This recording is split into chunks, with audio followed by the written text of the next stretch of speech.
What's up, everybody? How you doing out there? Welcome back to the show. This is last week's fight. My name is Thinker St. James, and tonight we are going over each and every fight from the upcoming UFC 324, Gaethje versus Pimblett. Going to be highlighting some of the fights that we watched over the last week and going over some of the questions that we missed from last week as well. And to do all of that with me, as always, the man, myth, and legend, the Ohio player, Mr. Chase Parton. How are you, sir?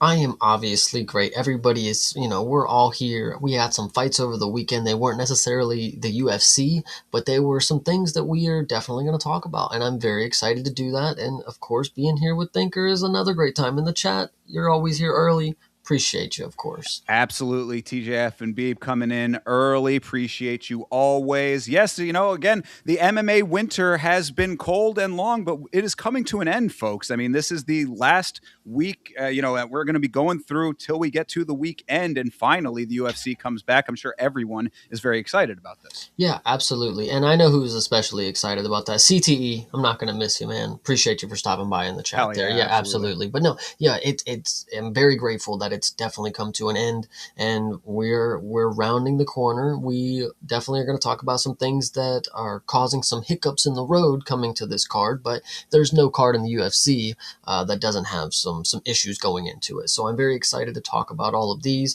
I don't know if I've said I'm excited enough. I mean, I'm just very eager for this. Like, Jesus Christ, this is fun. Let's go. I would say after 6 weeks, it's hard to contain the excitement, I would suppose. But before we get to the UFC, of course, as we said, we watched some fights over the last weekend. And one of those that you watched actually is kind of interesting. We talked a little bit about it on one of the Friday shows recently.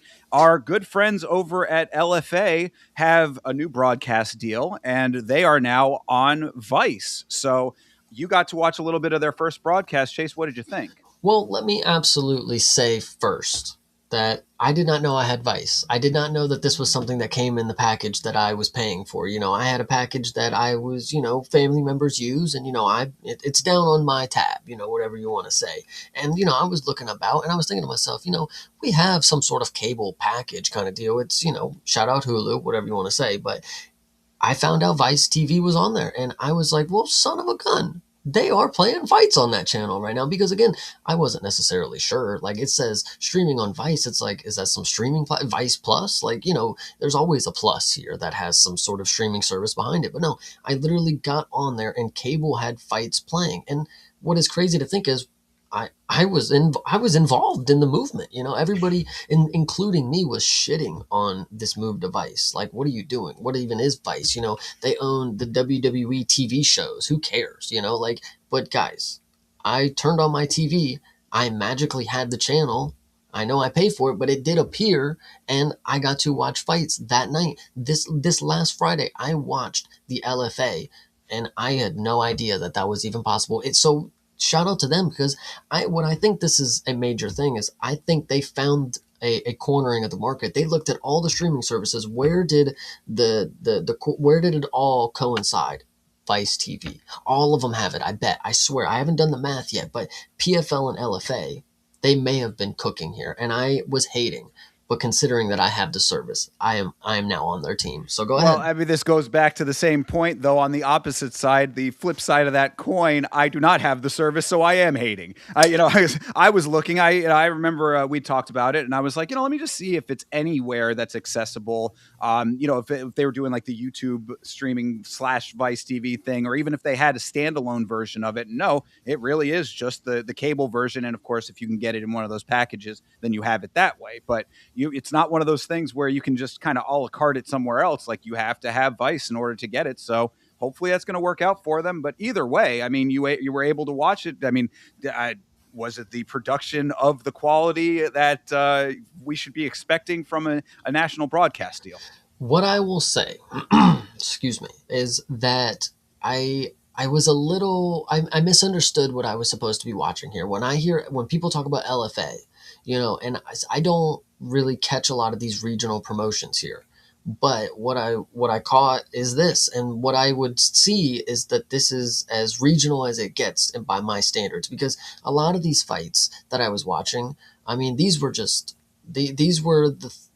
minus 3,000 favorites, and they're supposed to just go in there and mop the janitor who's 2-1, and it's like, Okay, good performance is great, but I mean, damn right, you better be doing this because this is the kind of these are the fights that happen before they go into the contender series, and like you definitely saw in some of these, like they they teed them up to just come out here and get some lightning quick, crazy performance just because they're trying to sell them off, kind of deal. And I kind of respect it at the end of the day, but it kind of I don't know. I feel like it was a little easier to point out who was not going to make it and who was. And I think there was one specific example that I think, if actually to bring up first, is there anything you want to say about LFA before we go into this real quick? It's just that I wish that I could have watched it somewhere. I mean, that's like, I don't want to keep harping on it. I kind of said the piece about it. I think that it is a gamble being involved with Vice, not necessarily because of Vice specifically, but just the exclusivity of being on a channel like that.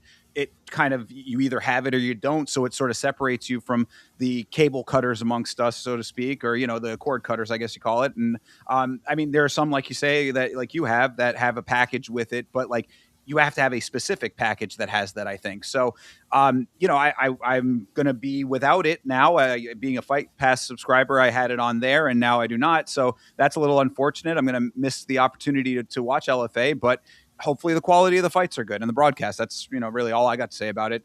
Did you want to Yeah, I share? was Yeah, going to let say me, the one yeah. that you have is for the next one. Oh, okay. Oh, is it? Uh, Sorry. I'm sorry yes. about that. All right. No, Well you're then, fine. there you Well, the go. thing I wanted to point out about the site here, this is the official LFA site. I am on the past events here. Now, notice it does tell me that the event has passed. Ah, Other information, nothing. Nothing. You have nothing on the official site about where I can find any of the fighters, where I can see any of the stats, where I can see anything that happened in LFA. No, I just get a picture and I get the synopsis, which is very common. But guys, if I wanted to go look at your event that I just watched, which I did, and I wanted to go look, and you give me nothing, I can leave a comment though.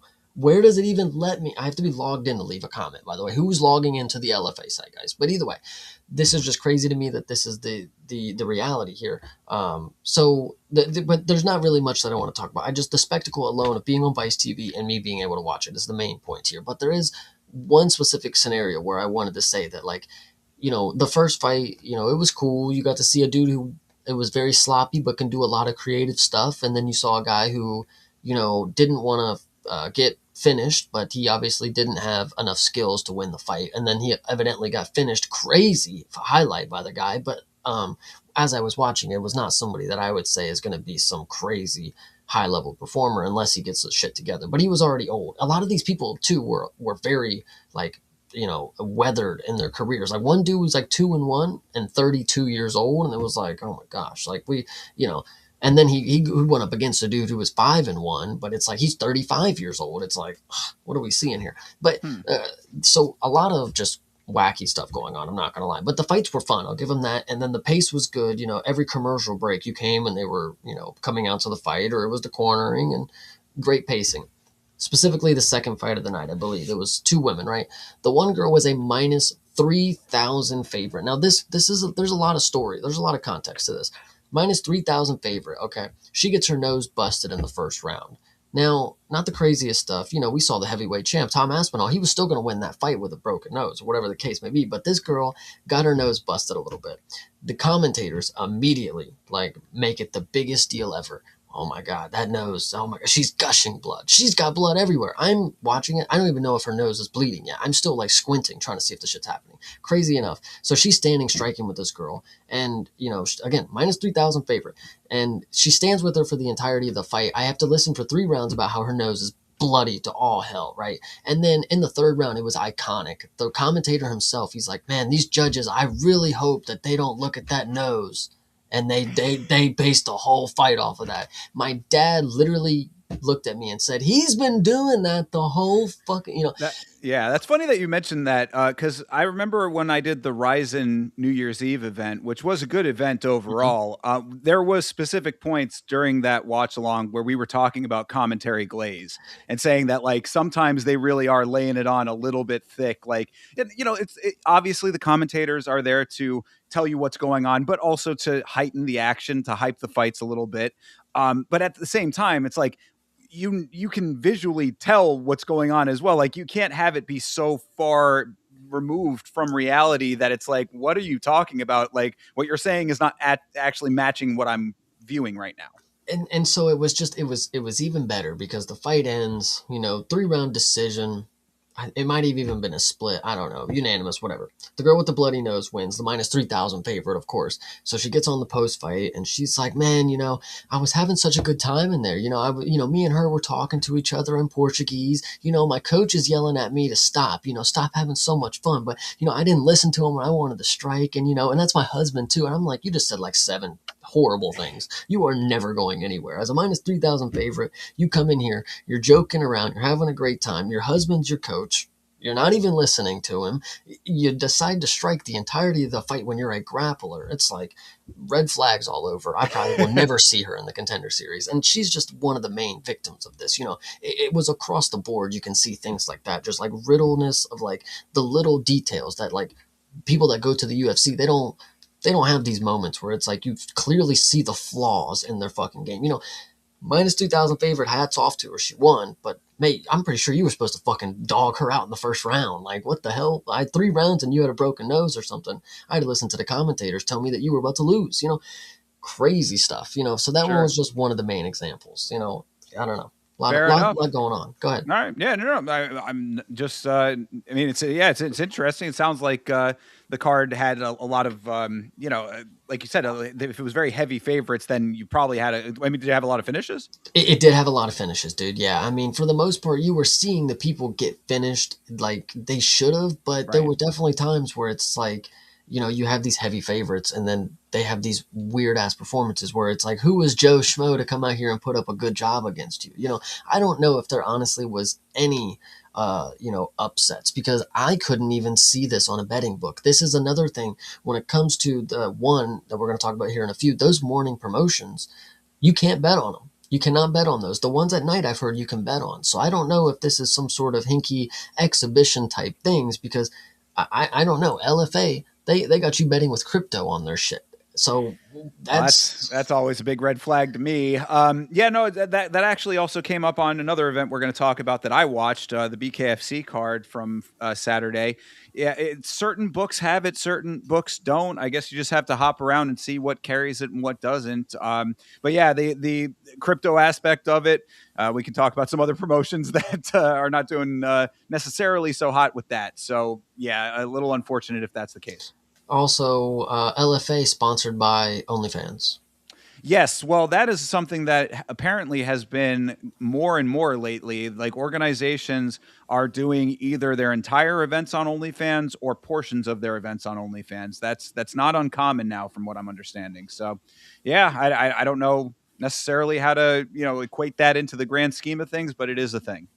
Yeah, but all in all, this was actually, a decent little promotion. Like I said, very, very quick to it, very quick to the point. It's on a TV, broadcast schedule, so they got to be in and out before the next thing is aired. So even because when it's not, the next show is just going to overlap you, kind of deal. So they got in and got out. Like I said, this might have been, I think it says 15 fights or something like that. Maybe I'm wrong about that, but it doesn't say it on here, by the way. I'm pretty sure I saw it on somewhere else. There was a lot of fights, but it came really really quick, kind of like a Contender Series thing. We have 6 fights and it happens, and or 5 fights happens in 2.5 hours. This was 15 fights happened in like 4.5 hours, something like that. Like it was decent. And like I said, you can turn it on the TV. I didn't have to be on the computer. I can turn it on in the background, and then I can go do stuff. It was I kind of liked it. Something that I think the UFC is going to be able to benefit from when they come to Paramount Plus. I don't have to be on my TV trying to look for a fucking illegal stream. Like so. Indeed, yes. I'm sure that's going to be helpful to a lot of people who had been doing it alternative methods. So, all right, fair enough then. So LFA, I guess in the grand scheme, pros or cons, is it thumbs up or thumbs down for LFA on Vice? Thumbs up, because here we go again with a promotion that knows how to schedule their events around the UFC. They don't have a once a blue moon when the UFC finally goes on vacation. They figured out how to put their cards on Friday. I showed up on Friday or whatever day it was. I might have, yeah, Friday. I was there for it. And, now that I know that that's a possibility and I own the channel, I mean, it gives me a reason to show up on Friday for LFA, man. I might even have to stream it next time I that I was know gonna it's say possible. a couple watch alongs perhaps in your future there. That'll be Yeah. good stuff. So yeah. Now, and to piggyback off that point, that now, especially since the channel is growing more, I'm trying to do watch alongs as much as possible. Promotions, if you don't have the letters UFC in your name, you're not affiliated with the UFC. There are 6 other days out of the week that you could be doing your events. Please take advantage of those other days, because there's always, as the sport itself grows, people are wanting fights all the time. Like, if you had an event every day of the week, there are going to be people that'll probably be watching events almost every day of the week. So I know that around here we would be. You know what I think is also a big part of it? It comes down to conformity. Everybody wants to believe that Friday and Saturday is the day that everybody wants to watch their, sports or whatever. Now, I know analytics will probably tell you the same thing, but, Thursday night football exists, guys. Monday night Raw. What do you like? Tuesday night anything, Wednesday night anything, as long as it's a good product. Well, people are looking for something to do every day of the week. There's more time available than ever because people could do everything online. Yeah, and also the gig economy and the way that just work is changing. Like, people's schedules are not always Monday through Friday 9 to 5 anymore. So if you're off on a Tuesday, fights on a Tuesday. I'll take fights on a Tuesday. Exactly. I love the idea for it. I think, just small little things like that, they could really change the game for somebody who's really trying to be an up and coming promotion, but it really takes some big headed ego, maniac who's running these promotions to have some idea like this and, have the balls to try to fucking jump on a network. But it, somebody's got to be able to do it, man. Longbow, listen, I got you, dude. We can get you out there. Well, I mean, please just take it to YouTube so that everybody can just watch it. But either way, good job for Vice. I mean, LFA for this, apparently. If you're giving it a thumbs up, sounds good to me. I'll have to see if I can somehow, some way get a viewing of that in at some point. But I'm glad that you got to watch the first broadcast of it. Yeah, absolutely. And so going into the next thing that I had a little broadcast viewing of, we got one Friday fights. This was last Friday. It's at 6:30 in the morning. You're a trooper for that one, brother. Yeah, and I wanted to get to this one. This was another one that I unfortunately had to work, so I was not able to hang out with you on your watch along. But of course, if you are not aware, Chase getting up early for these, and if you are an early riser, you should be hanging out with Chase for the watch alongs for one championship. I'll briefly break this down one more time. I've said it a couple of times. When I first started watching one, the first card that I watched, I think even the first two, they started at 8:30 in the morning. And I was like, man, this is perfect. 4 hours, get up out of here at noon. And then they started going to 7:30. And I was like, oh gosh, this is really getting a little rough on me. The first card of 2026 started at 6:30 in the morning. Now, granted, they added like 4 extra fights or something like that. I like that. I'm okay with that. Now, next week, it also starts at 6:30 in the morning. And listen to me, Mr. Chatri, I think I said it right. Please, yep. I like to sleep. I really like to sleep. 6:30 is cutting it. If I see 5:30 ever and it's not in Japan or something like that, dude, you're hurting me, but I'm cool with it because go ahead. I was just going to say that's always the issue when it comes to that region of the world and Muay Thai in general. I would love to be doing more Muay Thai watch alongs. We actually did a very brief little watch of a little Lethway recently. That was cool. I'm interested in it, but good Lord, having to get up the crack of dawn for this, it makes it very tough for this side of the world to tune into these, even if they are for free on YouTube sometimes. Because, I'm always seeing them. There's a lot of like smaller, I mean, obviously that region of the world, of course, it's, Muay Thai, like it's not, the organization is a little bit different. There's like little smaller promotions all over the place that are just running live streams of their stuff. And there have been times where I'm like, man, I could just get up and watch that. But it's like, then you actually have to get up and watch that, Yeah, that's actually a really good portion of it is, getting up is fun and all. And then staying up is honestly the really hard part because you're looking over and your bed is just right there. And it's like, well, golly. But either way, no, fights are on and they're always good at one. When it comes to this card specifically, there's not too much that I want to break down. I would like to say specifically one thing.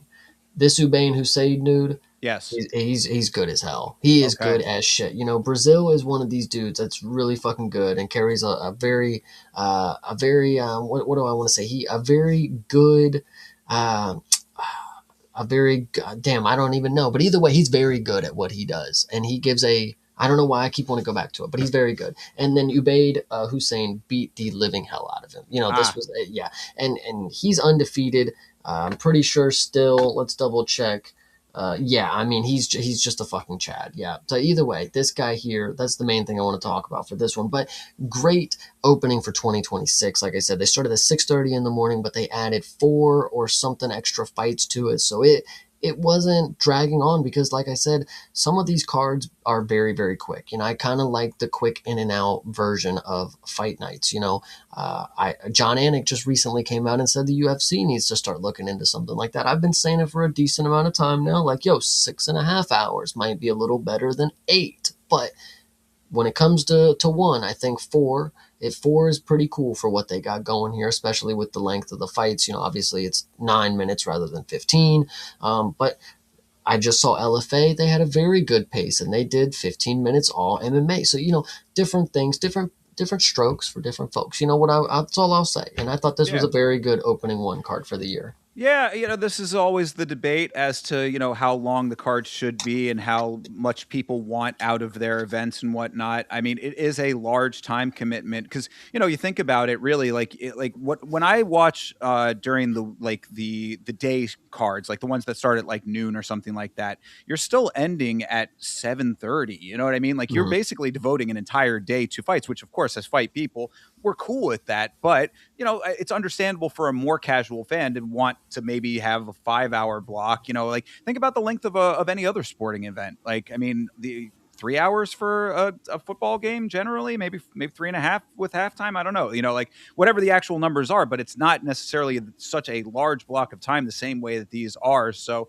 perhaps a little bit of a change of that could be helpful. But I guess we'll see what they do on Paramount. Maybe I mean, judging by the length of the card that we're going to be talking about today, it looks like things are not changing too much in that regard.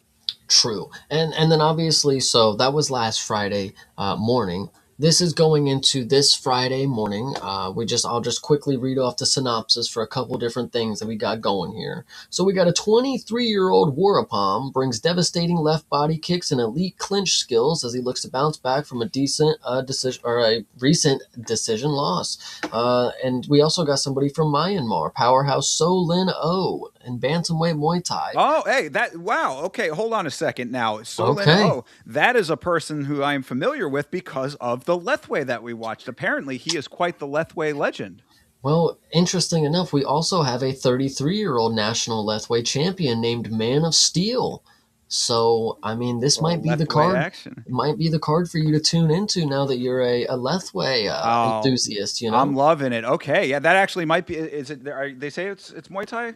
Is it Muay Th- Thai or is it Lethway? Is it? Are it's they most likely going to be Muay Thai. okay? Yeah. Because apparently they actually have done Lethway fights in one. I've Like heard that too. yeah, like I haven't actually caught any of them, but like if they, I mean, like I said, I know that that O is, he's got plenty of clips on YouTube of his Lethway performances. So yeah, there you go. This is a national Lethway champion over here versus a Lethway legend. This could be very interesting. So, mind you, this dude has 71 of his 74 wins coming by knockout. So, this is just absolutely what you see in this shit.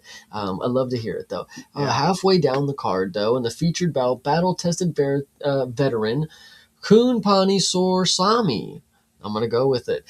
Takes on undefeated teenage. By the way, teenage What? is the thing here. Teenage sensation Rustam Usanov in flyweight Muay Thai action. So what is key about this, and I think this is what you need to know, when it comes to teenage athletes, all around the world, different sports, you have teenage athletes that do a lot of different stuff.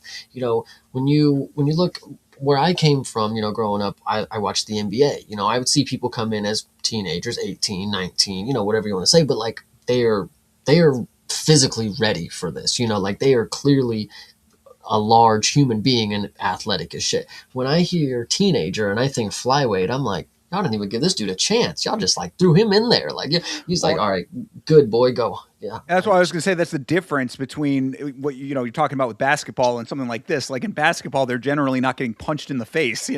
Yeah, exactly. So yeah, this dude, I worry about that. But either way, so the 33-year-old Kunpani, older brother of Seksan or Kwamang, enters on a 6-fight winning streak with 27 career knockout victories. Guys, I'm telling you, when it comes to knocking people out, you never really see it happen with your eyes. guys, but apparently they've done it their entire lives. Like, I'm not going to be the one to question it, but this is what the synopsis has on their official website. So either way, and then of course, 18-year-old Russian southpaw Unisov brings spotless 15-0 with 11 knockouts. I listen, guys. We might have a show on our hands here, but either way, that's going to be a good one. And then, okay, we got an Italian undefeated Gabriel Leonetti. I like that name. That is definitely Italian. Leonetti. Leonetti. Sure. Love it. And then debuting Vietnamese striker, really, Thon Nguyen. Thon Nguyen Tan. Yeah, I like that. Strawweight MMA action. Then we got some MMA coming in here, guys. Love to see it. China versus Japan. So we got China Zhao Zhangdong and Japan's Kazuki Monguchi, excuse me. I'm sorry, guys. And again, we got strawweight kickboxing this time. We got a lot of different varieties. This is going to be, and this is in the morning as well. We'll obviously talk about what's At what happening time does later this on start? tonight. This is again 6:30 in the morning. Everybody, get ready. We are going to be up and early. But either way, Yep, get your coffee ready. and then we got Spain. We got Paul Pascal battles Japan's Yugo Kato. These are some. I love these names sometimes, to be honest. But anyway, that's strawweight Muay Thai. Oh, wow, we got Belgium. Gosh, they got one of everything on this card right now. We got Belgium, Alistair Volders, and Mongolia. Jesus Christ, Yeah, here, guys. international affair. Squares off against Mongolia's Batakir. Batsaikan? Jesus. All right. I love him though, because he's Mongolian, he's a Chad. And by the way, that is also going to be MMA if I did not say that. So a lot of different MMA. Like you said, we got the Lethway legends coming in here. We got the Lethway legend versus the decorated Lethway kind of athlete. The street legend versus the actual, Champion. yes. This would be actually really fun. I don't know if I know I said a lot of words. I don't know if anybody actually was able to pick up on what was actually going down. But once they start putting up pictures, I implore you to go ahead and check out their site so you can see, because they do have a very good site for what I looked at LFA. I couldn't look at shit. I couldn't even tell you one different thing that happened on a fight because they don't have that, information available on their own public site, So shout out one, because we got things going down in the morning next Friday. Anything you want to note about this one? It just sounds like a really good card, honestly, based on everything that we just talked about. I'm excited to see, like the dude, the Lethway persons we were talking about, based on the fact that we've seen him in some of his clips. I'd like to see him in the actual organization. Hell yeah. And then so going in, this is Friday morning, again, 6:30 in the morning Eastern Standard Time is when it will be starting for me. And then later on that night, starting at 9 p.m., we have another one championship card, and this one is this is their more highlighted event. This is the one that, everybody's showing up for the one before, but like this is the one where they got their popcorn ready, like they're just watching the other one, playing on their phones. This is the one that everybody shows up for Saturday night, and they're technically Saturday night for them, not for us. But love to see a bunch of different things going on for this one. But there's just one specific story that we have to talk about, and I think it's very specific to a lot of people in the chat, because I've heard this one. Chase, you got the pronunciation. Keep pushing. I appreciate it. I just saw that comment. Either way, so when it comes to the 18-year-old American prodigy, Helena Cravar, we have to talk about her, and I'm pretty sure you were the one that actually brings her up more often than not. So I would like for her to get her moment here. She is a little ways down the card, but she is going to be in a submission grappling series, which is nothing new. This is what she does. She's a grappler, but she's 18 years old, guys, and she's been grappling high-level grapplers and winning. I mean, if you've been around here, then you might remember our watch-along of the CJI, and she did very well there. She won the whole thing, if I'm not mistaken, as far as the women goes. Now, it was only a 4-woman tournament, if I'm not mistaken, but still, she's a phenom as a young lady, and someone that I was very interested in seeing go on and what she was going to do. And then right after the CJI was when they announced that she had been signed to one, and I was like, okay, she's stepping up into the big leagues early now, which is perfect. So yeah, definitely somebody to look out for in the submission grappling world, and someone that I'm looking forward to seeing again myself. Well, the real question is, now that she's in a promotion that offers some sort of grappling experience, and then there also is a sort of availability to transfer into other styles. What Yeah. are we thinking here? She's 18 years old. Will she adopt another form of martial arts? Everybody always has that first love, and it looks like grappling is that for her. But will she slowly fall in love with MMA? What's the deal? I mean, this is the big question now, isn't it always?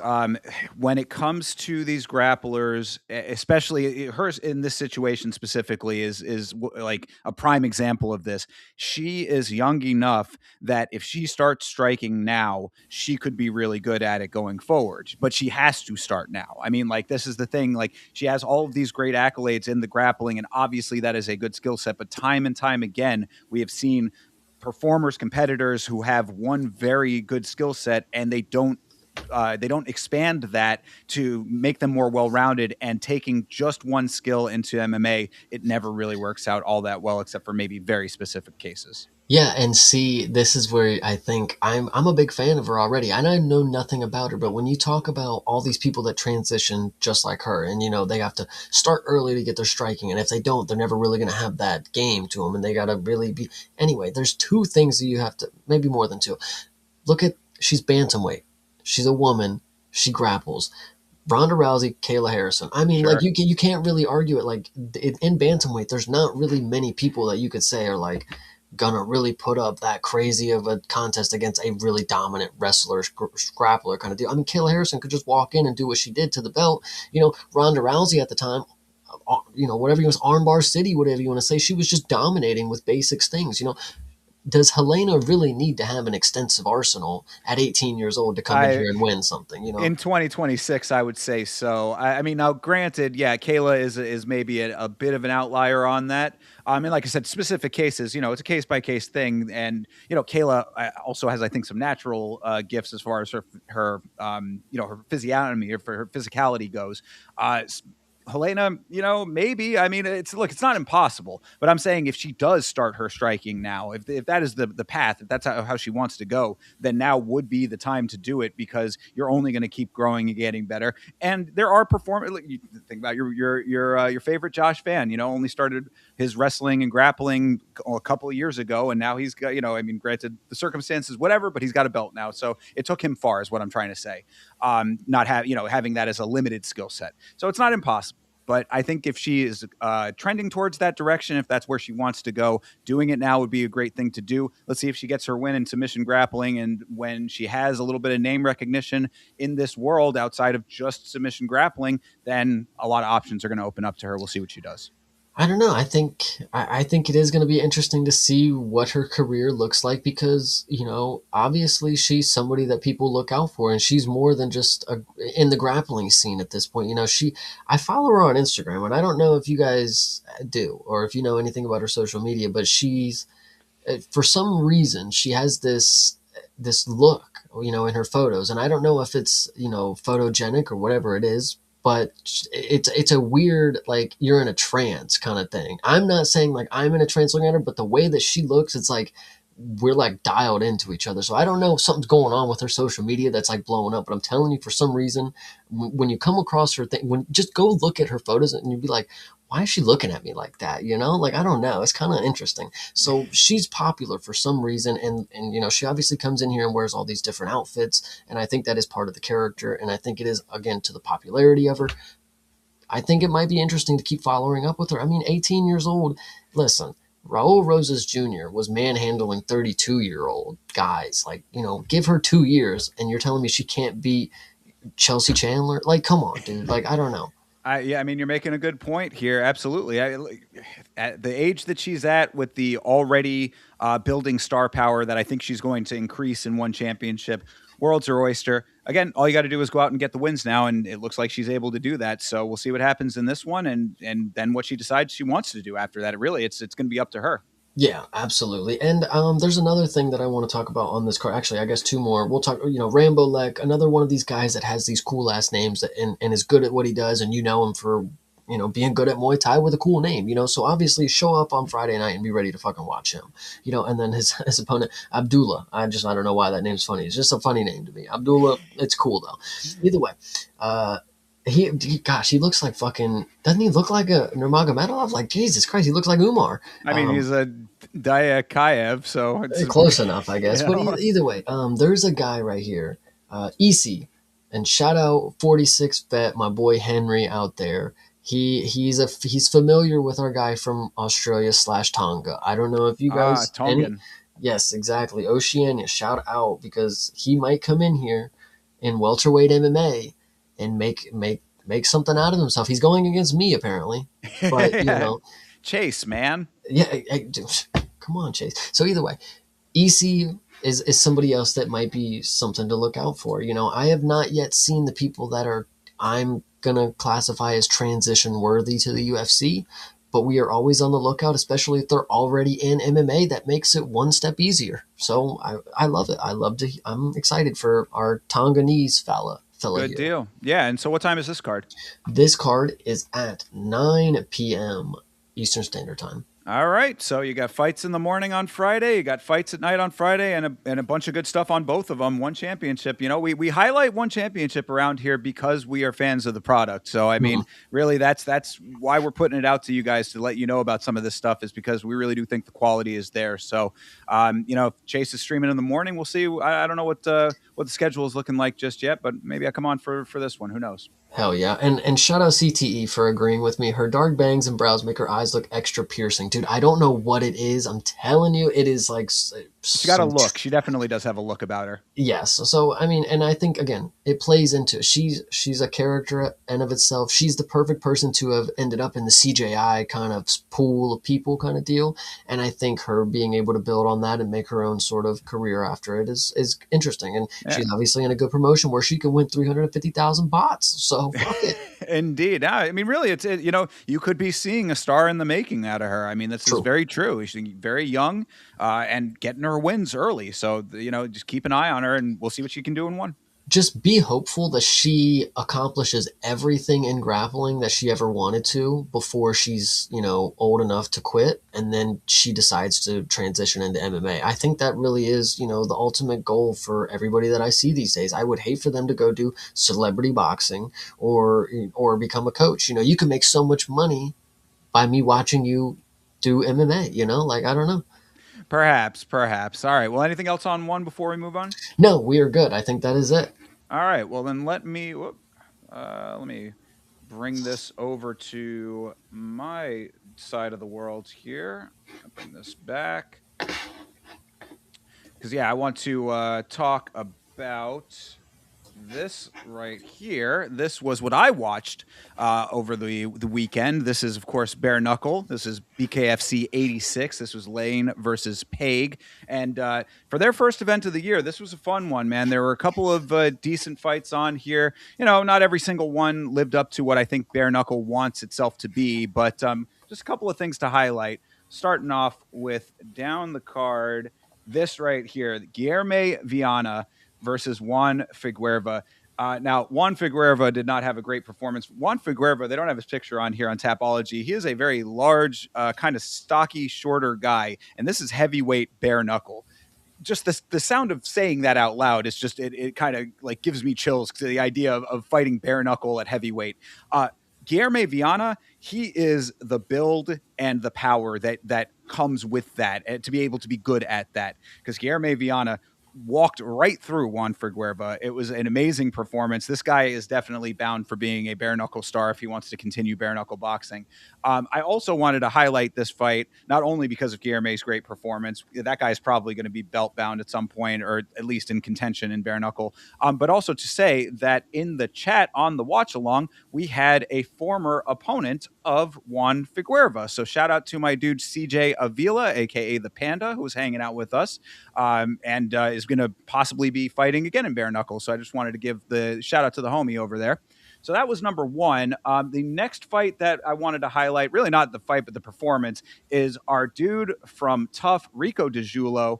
This guy is tearing up BKFC right now. And for a while, I thought that he might have been someone I knew from somewhere else, because I always remembered the name. But then I realized, had a come to Jesus moment. I was like, I saw his entire season at Tough. He was a tough competitor, and then for whatever various reasons, he ended up in BKFC and is now on a very nice streak there. He's got great power. He's been finishing his fights. Highlight finish of this fight here against Cornelia.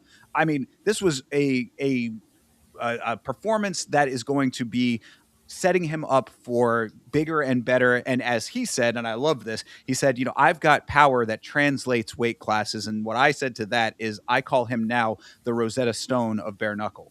So Nice. Yeah. yeah, Love to hear that. yeah, he is really, really doing great things in bare knuckle. So got to give a huge shout out to Rico DiGiulio. After that, the other one I wanted to highlight here was this fight here, this Ras Hilton, or Hilton, I believe it's pronounced, Ras Hilton versus Bronco Busick. This was a great fight, and Busick was doing really, really well early on in this fight. It looked like he was about to have this thing in the bag, and then in the last minute, Hilton ends up coming back with a come from behind victory and takes the whole thing. And it was crazy to see. It was a two-way action kind of fight. Really, really good performances on both sides. But Hilton, veteran status, I guess, even though his record's not that great, but he really did some great work in this fight to be able to stick it out and get the victory in the end. So good deal there. And then the only other two things I wanted to talk about really quickly to highlight was the co-main event. Now, this is unfortunately not a highlight in the traditional sense, but I did want to touch on it. This guy, Jamel Herring, is fighting Matt Gaiman. Jamel Herring is a traditional boxer. He comes in from WBC and that sort of boxing world, gloved boxing, traditional boxing. He has a very traditional boxing style. He was a heavy favorite and he won with his traditional boxing style. However, what I say to this is that this might be something that will be to the detriment of BKFC, because what you and I talk about, Chase, all the time on this show is that we are not fans of traditional boxing. We want dirty boxing and we want bare knuckle boxing because that's where the actual action is. This is a finishing sport. This is not a point fighting sport. Jamel Herring was fighting it as a point fighting fight. Like he really had a very, shoulder roll back, get pop two, stick and move kind of a style to him, which did win him the fight. But I don't think it's the style that they want in bare knuckle. So that was just an interesting dynamic that I wanted to highlight. If they get more traditional boxers in bare knuckle, it might not be a great thing for the promotion. He's from Cincinnati, Ohio. And the only thing that I would like to note on top of that is I remember listening to Julian Lane come out and they said he was from Mansfield, Ohio. The only thing that I know about Mansfield is that there's a prison there. I don't know if it's like a WWE character type of thing that he's had. He's the crazy guy from Mansfield, Ohio. I don't know, but either way, Could be. I so mean, either maybe he's that crazy. Or maybe he just lives in the prison. way. They only let him out for the bare knuckle fights. True. I wouldn't doubt it. But no, I mean, either way, I would hope that's not the case. That this dude continues to, make a watered down version of what I used to love as BKFC. But he is from Cincinnati. I'll give him the benefit of the doubt. Come out here and give us another one, kid. True. Yeah. Well, and what you said is exactly correct. It is a watered down version of the product, if that is going to be the case. Now, granted, Matt Gaiman was not really a competitor that was up to the challenge of this fighter. So maybe somebody else is going to bring the fight to him in a way that's going to be a little bit more of a challenge and make him have to work a little harder, whatever. But if you had two of those guys, two of that similar style, it would not be a fight that would be getting the crowd on their side. The crowd was booing this fight. So, so I just, wanted to mention that bare knuckle, tread lightly with traditional boxers coming into your sport. So Nice. there was that. And then, of course, the real reason that, aside from just the fact that I watched this card, the real reason that I wanted to talk about this thing had to be the main event, Julian Lane versus Dustin Paige. This was a great scrap, man. Julian Lane, much like Mike Perry, has found a lane for himself, no pun intended, in BKFC.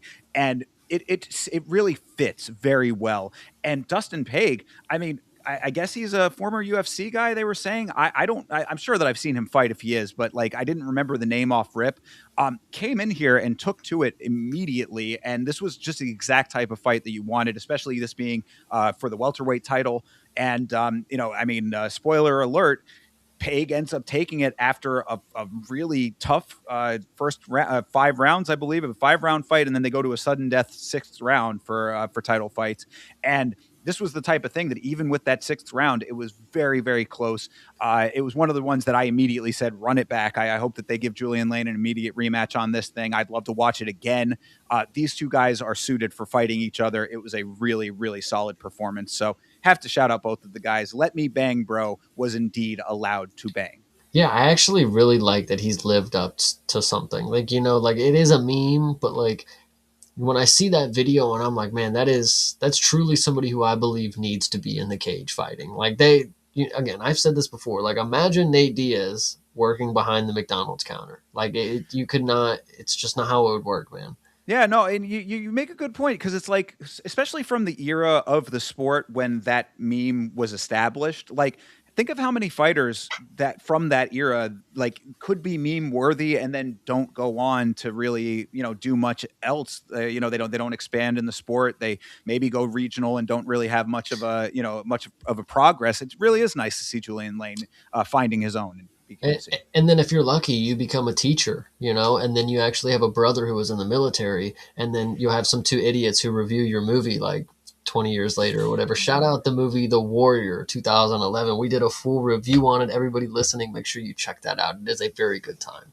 And Roadhouse should be coming this week, by the way, as well. So keep your eyes out. MMA on Film, your number one source for everything MMA movie related. Hell yeah. But yeah, so I just wanted to, briefly go over BKFC. It was a great time. Always a fun time on the watch alongs for BKFC. It's really one of the ones that I enjoy doing watch alongs for. Pace of these cards is really good. You move along pretty quickly. You get what you need. And in general, this one was not necessarily like consistent finish after finish. There were a couple of ones that did go to decision, but either way, you get what you pay for in BKFC. It's a quality product, in my opinion.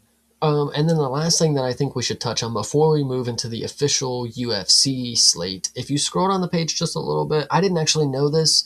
Right on the bottom right, Zuffa Boxing's in 3 days, guys. Let's go. Where am I? Scroll back up. Right there, Pick'em Fantasy Games. It actually tells you when the thing starts. So Zuffa Boxing in 3 days, guys. Didn't know if you knew. We did talk about this in the Discord.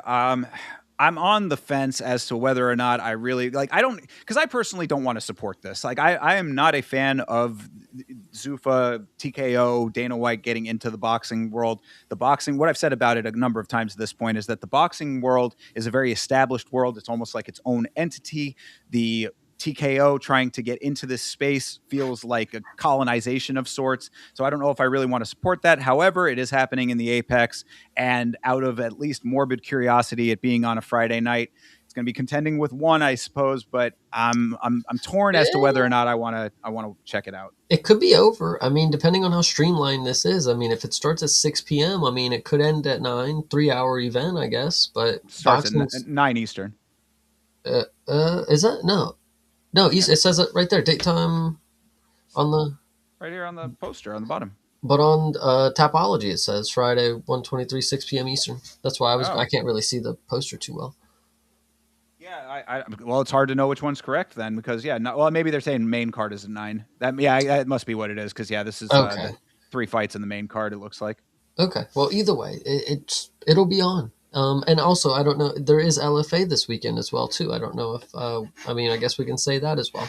Yeah, so I pick your poison, I guess. Yeah, I know, exactly. So we'll have to see, maybe we end up both doing other stuff. We'll have to figure out exactly what the schedule is going to look like as far as watch-alongs and all that kind of stuff. But we're back. This is, I think, the biggest point. We are back in fight season, people. The winter is gone. Shake off your snow. The winter coats can go back on their hangers. We are back in fight ready mode. And to kick all of that off, of course, the main topic of today's show has to be UFC 324, Gaethje versus Pimblett. Chase, how you feeling about this?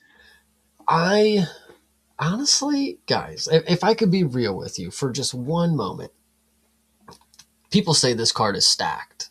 Stacked is what I've heard.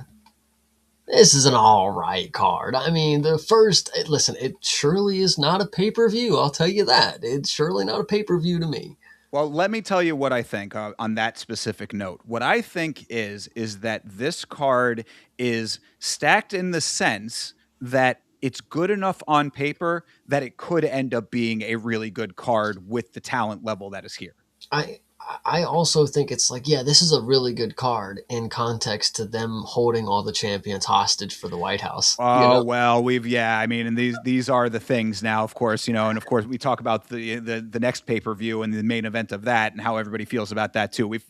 We know all of the dynamics that are going into Paramount Plus, the White House card, etc. So there are some things to consider with all of that. But regardless, we're getting back into the swing of things. This is the first one that we got. Of course, as you said, this is a non pay per view now. This is a premium live event, so to speak. This is a numbered event. However, we're going to start referring to these things instead of pay per views. But the first one of those, of course, on Paramount Plus. So that's a big thing.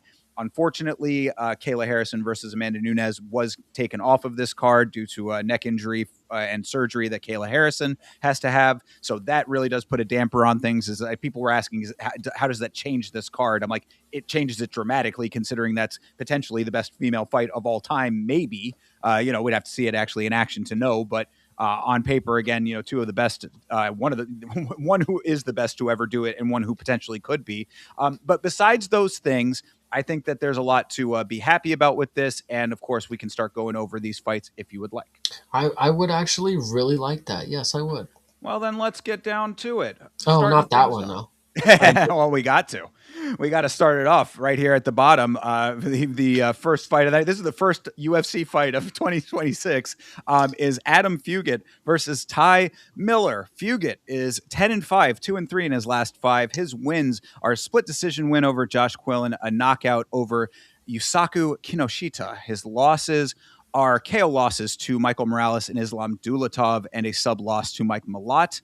Miller is 6-0. This is his debut in the organization after one win on the Contender Series. His win was a unanimous decision.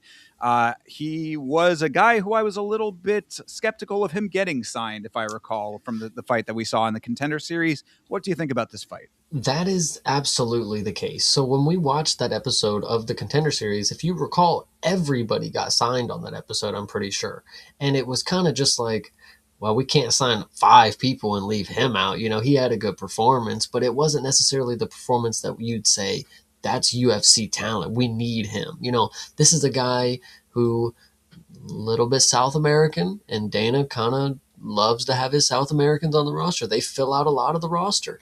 And, he represents America, of course. Shout out to USA. But I think he was here. And I think it was definitely a performance that I was not thinking is screaming UFC, like I said. But if it's against Adam Fugit, honestly, this seems like they want him to have a good win here. It seems a little handpicked. Like, this dude's 10-5, 10-6 is likely.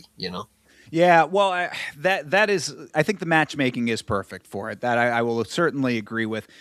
Miller, a guy we're going to talk about another guy on the card, a little bit farther up, who in his last post fight was saying, "Hey, jitters, I came into the organization a little bit off my game, et cetera, et cetera." Maybe he comes in here and does put on a really nice performance. Fugit, I'm trying to remember if he had what his ground game is like. He does have a sub loss, but Miller, I believe, was a very wrestle heavy fighter, if I'm not mistaken. So this could be a little bit more of a competitive affair. This could be a pretty decent scrap between these two, considering that Fugit, kind of a middling talent, and Miller being a debut. I hope, I guess, we don't know enough about Miller to really have the full impression aside from that fight, which was just okay. Fugit, that the losses are starting to creep up. He's at that halfway between his wins and his loss record. That's never a great sign. Again, this could make it that much more competitive. Fugit probably fighting for his job to an extent. I don't remember in the fight thinking like, man, that Ty Miller has power, like damn, or he can crack, anything like that. But I feel like I'm looking what I'm getting from this picture, because I was gonna say everybody put your money on Ty Miller by decision, but this Adam Fugit character right here, he looks like the type of guy that gets chinned by the lightest fucking tap to his face. I don't know. So I feel like Ty Miller might put a really good place shot, and it might not be very powerful, but then you just see this dude fold out of nowhere, and you're like, what the fuck? Could be.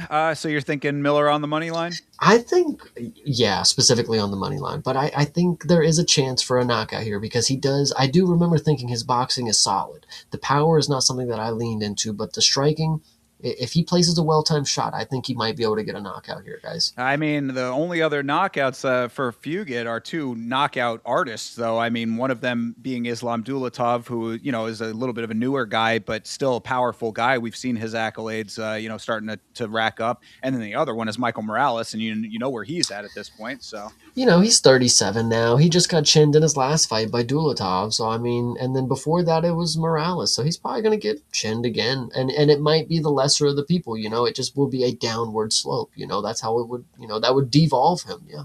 could be, and I always am cautious about backing the Contender Series horse, just because we don't have enough information. But this is a very appropriate entry point for a Contender Series fighter. So if that's the case, Miller, come out here and do your thing, and we'll see what happens with it. Godspeed, I suppose. Absolutely. Yeah. Yeah, and before we move on, got to give another big shout out to the chat. Oh, Lachlan yeah. coming in, appreciate you.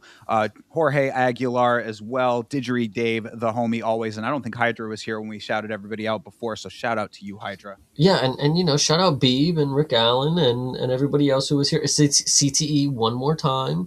Everybody, you guys are just awesome. Appreciate you guys for tuning in for the first fights talked about of 2026 for the UFC. Feels so good. It feels good to be back in the swing. Yeah. I feel like I appreciate that we were able to keep everything going over the break here. But man, we're back in the swing of things. And shout out Jordy. Appreciate you for dropping and asking when Tom Aspinall will give an update. Probably never, dude. He's hiding from Waldo Cortez Acosta, but we'll talk about that here in a few. He's been updating you consistently on his social media all the time with his walking stick and his extra thick glasses. Yeah. They got the whole Ray Charles on, dude.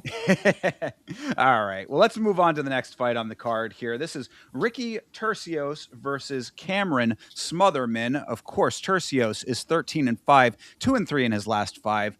His wins are a split decision over Brady Heasted, split decision over Kevin Natividad as well. His losses are unanimous decision losses to Eamon Zahabi and Bernardo Sopai, and a sub loss to Raul Rosas Jr. Cameron Smotherman is 12-6, 1-2 in the UFC. His win is a unanimous decision win over Jake Hadley. His losses are unanimous decision losses to Sergey Sidey and Ricky Simone. This is really interesting because while I don't necessarily love Ricky Turcios and I never have been around to be somebody that, I'm pretty sure he's from Florida. Am I right about that? I don't know if he is from Florida, actually. He might be from Texas, I want to say, but... Okay. Either way, Ricky Turcios, again, not somebody that I would heavily favorite, but Cameron Smotherman as a prospect, right? Think about what that means. He is a prospect. He is 12-6, guys. He's nothing in the UFC. I mean, this is clearly a layup for Ricky Turcios to stay in the picture because he, for some reason, has some sort of cult-like fandom around him. I listened to a fucking interview of him the other day, and the way that he sounds is, he does have the whole Nate the Train kind of thing going on. Some people are really into that, and the fan base is kind of cultivates around him. So I think this is an easy one. Yeah, that's the thing, is that he does have, I think more so than the Nate the Train, he's got sort of this Zen kind of attitude, or more. I like that. Yeah, hippie. Yeah, but also that samurai-ish sort of sort of thing. He's got the warrior code sort of thing. I focus my energy, and I visualize, and I manifest my destiny and all this kind of stuff. It's okay, but then you got to go out there and actually do it. And the other thing about Turcios, though, specifically, is that I was one of those people that was drawn to that a little bit. I was like, okay, I appreciate what he's saying and the dedication that he seems to have to the sport. And then he acts like a complete asshole during the Raul Rosas Jr. fight. So I was like, you're not really living up to what you're selling me a bill of goods that you're not living up to with that kind of carrying of yourself. Now, Smotherman on the other side, I was not super impressed with his last performance. Granted, he had a nice victory when he came in on short notice. That was sort of an upset. There are some decent things to like about him, but I don't know. I think that this is also good matchmaking because there's pros and cons on both sides of the equation, and it's really going to come down to style. I think that Ricky is a bit of a sticky guy. He's one of those dudes that likes to get his hands on you and kind of drag you all over the place. That is something that was impairing to Smotherman in his last performance. So if he goes out there and does a similar type of thing with this, then perhaps he does have some success. This one, I'm actually going to call you out because you've said this a couple of different times about Ricky Turcios in his last performance against, Raul Rosas. Guys, who cares that he didn't want to have a glove touch with him? What's so bad that he did not want to just be friends with Raul Rosas Jr. in the fight? You know, I mean, there was more than that, though. It I was mean, I agree, but it's just one performance, where he clearly didn't like somebody, or there was something other going on. But that's the thing, is that it would be one thing if that's how you always carried yourself, but you specifically carry yourself as like a person who lives by the warrior code, and then you completely go against that by not having like the respect that a warrior should pay to the fight. I hear you. I hear you. But, everybody deserves more chances. He seems, I don't necessarily hate him for that. He got submitted, I mean, True. he acted like an ass and he took his ass whooping and got choked out or whatever you want to say. So, Yeah, he paid for it. You're right. exactly. Humbling experience. So maybe he's over it. We got to see, maybe he's still, if after the next performance, you still feel the same way. Okay, I feel that. But give him a chance to be humbled, let that happen. And I want to. And, you say, where is he from? Florida, Texas, whatever. Where I know that he is from is The Ultimate Fighter. And I did watch all of his season on that, and I've liked him since then. So I would like to see him do well. But you yourself have made the very clear point, and one that I think is very true. We have not seen a lot of success out of The Ultimate Fighter lately. True, yeah, and one of them just popped for PEDs, and he's now suspended for 30 months or whatever. Muhammad Usman, it ain't looking too good, but this is a note to all of the Ultimate Fighters. Like, the level has to be raised, guys. I mean, you are out here being seen as the TV personality, section of the sport. People really, they just don't take you serious, and like they know that they can match up a low level guy who came from the Contender Series, who has 6 pro bouts, and he will take on a guy from Tough who has spent 12 months in a fucking house with 18 other sweaty dudes. Like, what does that even matter? Like, the dudes that really get it done, they're proving it to us, and they don't have to go on a whole fucking TV show run where the UFC has to promote the guy that they think is going to be the most valuable to the marketing of the show. Whatever you want to say like that. Like, Ricky Tercios, just come out here and win the fight. Long story short, God damn it, because Cameron Smotherman is not that fucking good, dude. Yeah, well, and again, I really, his last fight, Cameron Smotherman, we saw him getting manhandled all over the cage. I mean, he was, had his opponent wearing on his back for a lot of it. This is the exact style that Tercios can utilize, and then also get some decent striking off. Really, I think that Tercios just has to be defensively sound. That's the only thing that I would say about this, is that if Tercios can come out there, get his shots, keep his chin tucked, make sure that he's not taking massive headshots, really, more than anything else, Smotherman will rip to the body. So, I mean, you do have to be a little bit savvy as to where you're defending and whatnot. But really, just be defensively sound, get your hands on him, drag him all over the place. This can be a performance that you could actually hang your hat on a little bit. So, all of that being said, who are you going with? I'm going to take Tercios, and I'm going to actually say this fight goes to decision. I could not agree more. I am also taking Tercios, and I also believe that this will be a decision. But again, for the first time for the year, I can say this, Chase. If you are watching out there, people, both Chase and myself are streaming to our individual channels. So if you have, once we start differing on our opinions, if you have a person who you agree with more, make sure that you like the stream of the person you agree with. And chat, I am actually trying. I'm going to hope that you hold us accountable and make sure you let us know who's up. This year, 2026, we will do the official tallying. And we'll, at the end of the year, that's just another thing that we have to go over for the yearly awards. Who took home the most wins? Who was the dub unit when it came to last week's fights? I like it. All right. Well, big assertion on the show. I'm going to leave you in charge of keeping track of all that. All right, let's keep it going here. So yeah, Tercios for both of us on that one. Moving on to the next one here. Of course, the big kings are back, people. This is Josh Hokett versus the GOAT, Denzel Freedman. Hokett is 7-0, 1-0 in the UFC after one win on the Contender Series. His win is a knockout over Max Jimenez. He has 5 finishes in his last 5, 4 knockouts, and 1 submission. Freeman is 7-1. He is 1-0 in the UFC. His win is a unanimous decision win over Marek Bujlo in one of the worst fights of last year. He is a PFL and LFA alum. One thing, PFL and LFA is that what you said? Correct, yes. Hokett is also from LFA, by the way. And so if you remember at the beginning of the show, I was letting you guys know that LFA seems to be this promotion where you go in there and they give you some fucking loser and you whoop their fucking ass, They're teeing you up to knock it out of the park to make you look really good and then send you on your way, right?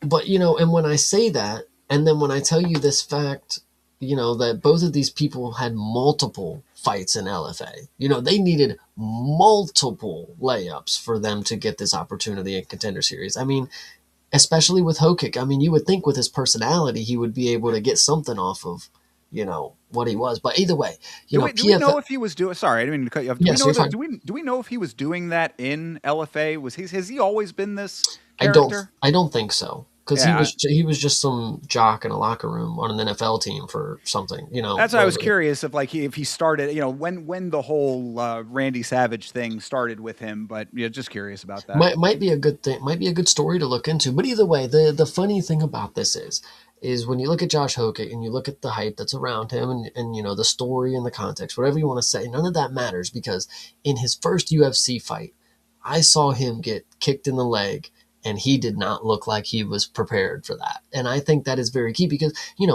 leg kicks is something that you have to just be willing to take in practice. And, you have to learn, you have to know that it's going to help you later on. Somebody that I can tell you did not get a lot of leg kicks in practice, Zhang Min Yang. I mean, these dudes, Facts. sometimes they get all the way there and they forgot that they can be kicked right in their fucking calf or right in their shin. Josh Hokic got all the way there and some fucking bro, Maxi Menace. Listen, like I said, he did just enough. He didn't have to win that fight, but he proved that there is a flaw in this dude's game. Like, okay, he might be able to wrestle, he might be able to take somebody down, he might have some good striking, but he started limping off of one leg kick. And now what I would like to admit, Denzel Freeman is not good, but what he can do, he can kick. He can kick a leg, and he can kick a leg, and then he can kick high. I'm not saying it is a golden path to victory, but if he's able to do something like that, listen, he wins on the feet because Hokic's not going to be able to touch him. I mean, Freeman's not going to be, he's on the outside doing his game, and he needs somebody that's able to, track him down. That's not going to happen. And even if Hokic does, I want you guys to understand this.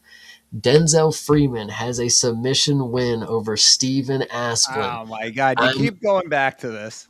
But another reason, listen, I want to believe that Steven Asplin is actually somebody good, right? And not just because he's winning, but when it comes to being good, it's about what is good talent, right? He confidently said, Denzel Freeman, he's gonna whoop Josh Hokic. And I know obviously he doesn't like Josh Hokic, but it seemed like he was like, dude, Denzel's gonna whoop you, bro. Like, I mean, look, it could be another situation. Again, I'm trying to give some of these newer guys a little bit of the benefit of the doubt because it is a big step up when you go to the UFC. I mean, this is the premier organization.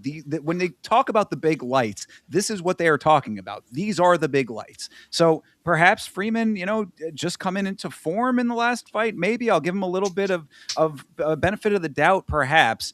But Hokic, on the other hand, he came in and took it by the balls. I mean, he really came in and put on performances. Again, he has 5 finishes in his last 5, 4 of them being knockouts. So, I mean, when you're saying, he's going to, Freeman's going to be able to stay on the outside and just get these leg kicks off, I'm like, Hokic is going to, maybe he'll wince to one of them, but that's going to be in service of getting past and getting to the, getting his hands on him.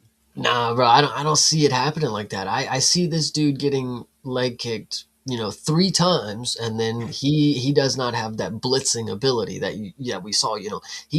Maxi Menace. Listen, this guy. Listen. Denzel Freeman. I think Steven Asplin. Listen, you can't even argue that he's not. It's not like he's just some random jobber. Like, he is somebody that has stock right now. Like, so he has a win, not just against him, but he got him to the ground. And then he was able to use jiu-jitsu to win the fight. So Denzel Freeman clearly has something that we don't know. The what we saw in the first fight. Now, I'm not going to say I'm 100% locked in, but I think what Denzel Freeman has and what I know is fact. I think those are the key things that can beat Josh Hokic. Leg kick, kick high after he starts thinking you're going to kick low. And if he takes you down, bro, you got jits, is apparently what the case is, I mean, all right. You're saying you're not 100% locked in. It sounds like you are.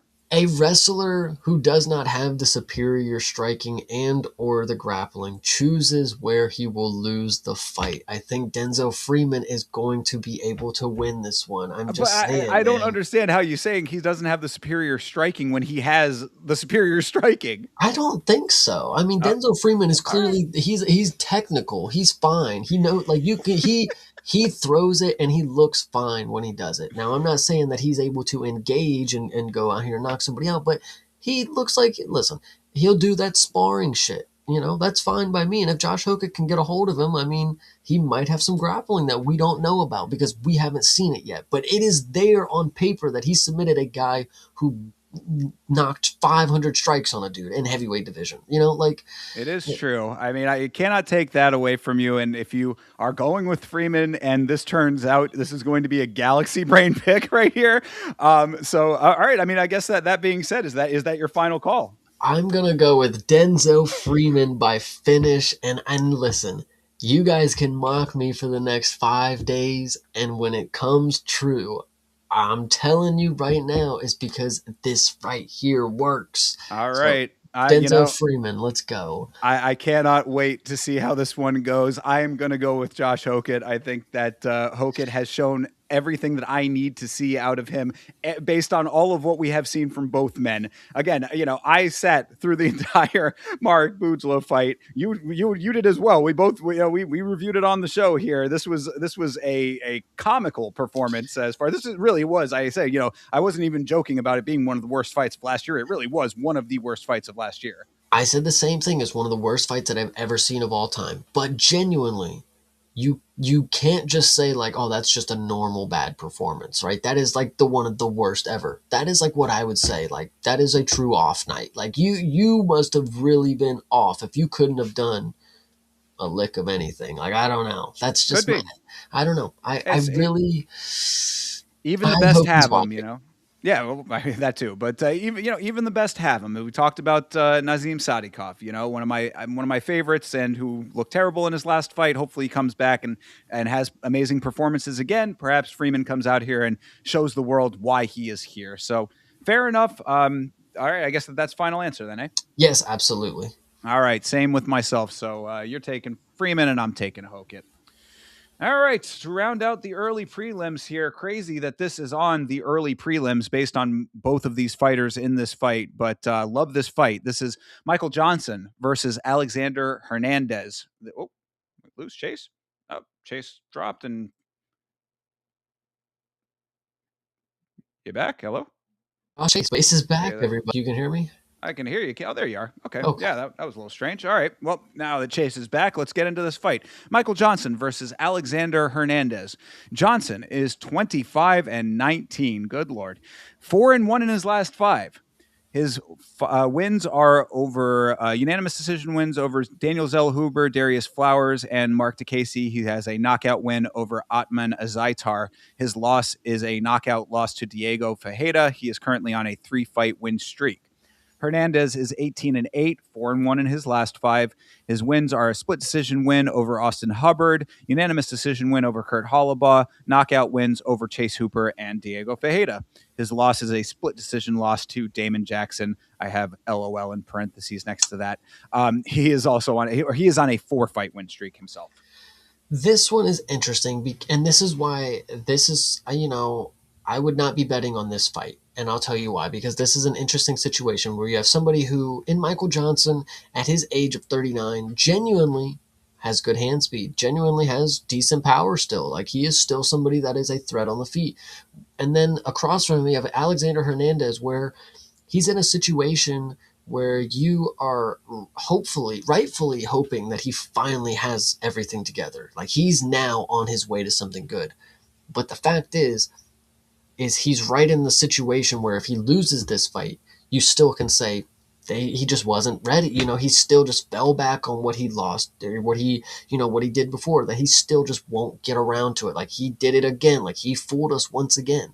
But after this one, I think it's like true. Like, oh, he's okay. He does have, okay. He's good. He's going for it, kind of deal. But that's why I would not put money on this one, because I still think it's a coin toss if Alexander Hernandez is truly ready to just like actually take off. Because what I see here, I see him just holding Michael Johnson down after he gets popped up for the first round. That's my opinion. Could be. I mean, you're saying, no, it's like he's not ready. He's not ready. He's 18-8. Like at some point, we got to be past that as a thought process, I suppose. But I hear what you're saying. And I'm not saying that you're wrong in the assessment. It's just, it's like, when does that have to Mhm. change just by the nature of where he is in his career? But on the other side, Johnson, I mean, good Lord, to have a record of 25-19 is just an insane thing to be able to say in general. But again, a guy on a 3-fight win streak and a dude who just smoked what at the time was a hot prospect in his last fight. I mean, Zell Hooper was a dude who was coming off of what a lot of people thought was a fight of the year from the year before. I mean, like, it's a crazy thing. Johnson is another one of these guys that defies his age, but he is very, very spotty. It's like it's unfortunate. Like he's one of those dudes that wins over guys that are the elites and then loses to randos. And it's a hard deal here. Which Hernandez is going to be in this performance is also a question. You've got a guy who, on our year-end wrap-up from last year, I had put as one of the people who I thought his stock rose tremendously. I mean, he had, he's on a crazy win streak right now, knockouts involved in that win streak. He's putting a lot of those pieces together of the puzzle that you've been talking about, like where he's at, in his trajectory. This is like a must-win situation in my opinion, because if not, then he is going to slot himself in as a middling guy forever. Hernandez, I'm talking about.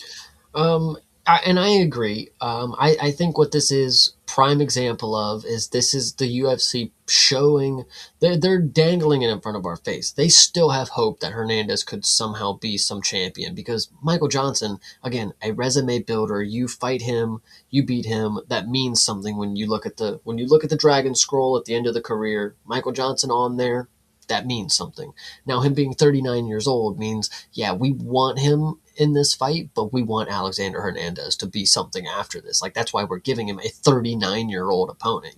Chase Hooper obviously was a younger, a little more inexperienced, but obviously a proven opponent, and he fucking flatlined him, of course. But, like, the fact that they give him Michael Johnson after this, I mean, it's, I don't know. That's kind of easy for him, I would say, because he could just hold him down the entire time. I think Michael Johnson trains with Usman, but I don't care. He's not getting up like Usman. I don't think. Could be. I mean, Hernandez is not really a guy that goes in to hold people down, though. I mean, like that's That's what he did to Kerr Hollaba.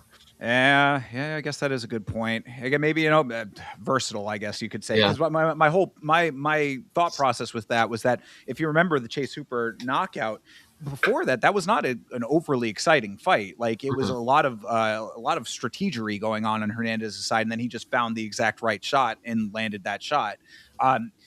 That being said, if he is going to try to play that overly cautious backing off kind of thing, try to play it on the outside, Johnson will hunt him down. So I agree with you. I think this is a very hard fight to pick, probably one to stay away from as far as betting goes. But of course, we're doing predictions, Chase. So what are you thinking here? This one, I'm going to take Alexander Hernandez by unanimous decision. I like it as a choice based on what we have been seeing out of him lately. And, maybe a little bit of bias just being a longtime fan. I'm going to ride with Michael Johnson on this one. I think that this is, yet another one where it could be another prospect killer type situation, even though obviously Hernandez, we just talked about where he's at in his career and all of that. Michael Johnson, if there's going to be a person that will upset the thought process, if you're thinking that Denzel Freeman's going to be the guy to upset the thought process, then I think that I can at least throw a bone to Michael Johnson on upsetting the traditional narrative. I'll give you that one. Shout out Michael Johnson, but I am still going to take Alexander Hernandez. I like it. I think that that's okay by me. All right, well, moving on to the proper prelims here. This is Alex Perez versus another Johnson. This is Alex Perez versus Charles Johnson. Perez is 25-10. He is 1-4 in his last 5.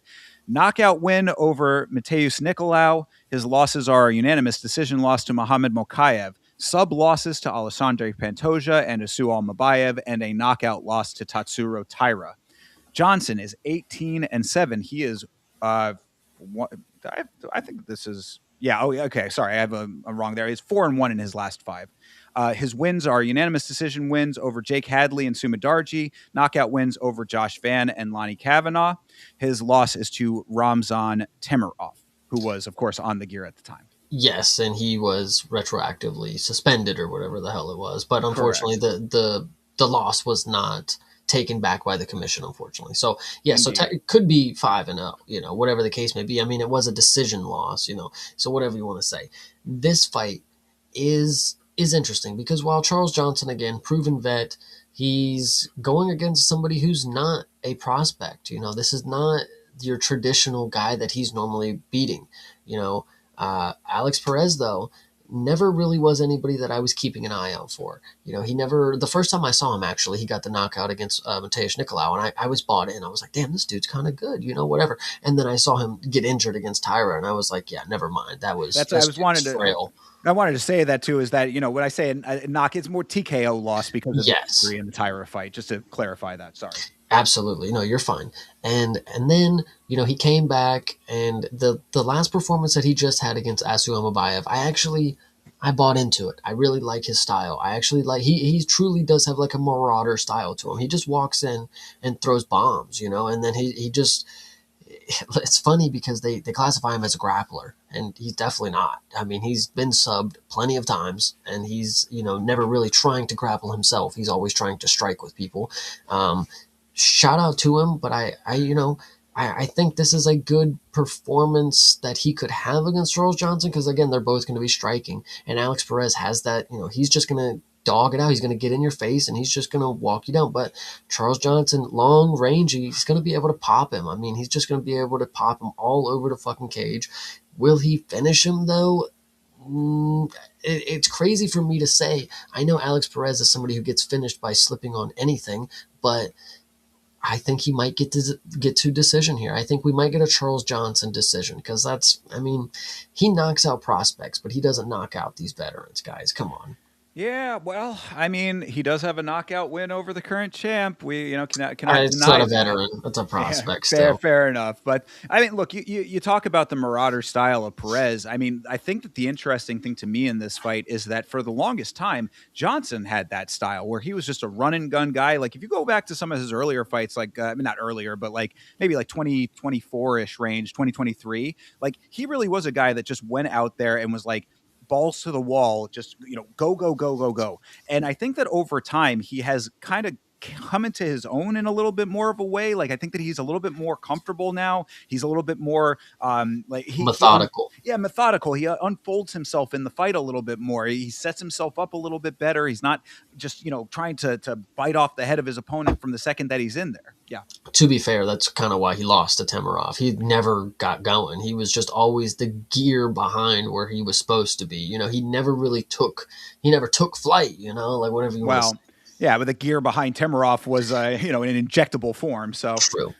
fair enough, though. I mean, you make a good point with that, and I'm not saying that's not necessarily a possibility for Perez to have that same type of thing. It depends on what Johnson wants to do in this fight, and if you Or how go many back to roids he wants to take. perhaps, but he is very, very adamant about being clean. He's especially after the Timarov thing, he came out, doing a bunch of interviews saying, how much bullshit he thought that was. So, yeah, whatever the case may be on all of that. But if you look at the losses that Perez has, I mean, it's the last five at least, or the last four that he is coming off of, you've got big names that he has lost to now, aside from Almabayev, who's, maybe a middling one there, but you've got Makayev, who's, got a lot of, name recognition at the very least. You got Pantoja, the now former champion, going back for a shot at it again, and you've got Tatsuro Taira, who's going to challenge for the belt. So this is high level competition that Perez has been facing here. I think that this is a good fight on paper at the very least. What's going to actually happen in it is going to be a little bit of a toss up, but it's like you said. I mean, Johnson has a set of attributes at flyweight that I think are very advantageous in his height and length. Like he's able to move extremely well. And now with the style that he has, if he can get himself into gear early in this fight and, just have a comfort level that is going to allow him to do what he wants to do and be aware of what Perez is bringing to the table, I got to ride with my guy, Charles Johnson. Guys, I'm gonna put my money where my mouth is. I like the fighting style of Alex Perez. Now, I will pick him to win this fight, albeit his body does not spontaneously combust in the fight like it has in the past. So yeah, I'm gonna take him. You must really like this guy's fighting style because all I of a sudden do, you're a huge Perez fan. We've been hearing this dude. multiple times. I do. I mean, he guys. It doesn't take much if you walk in hard nosed, throw some punches.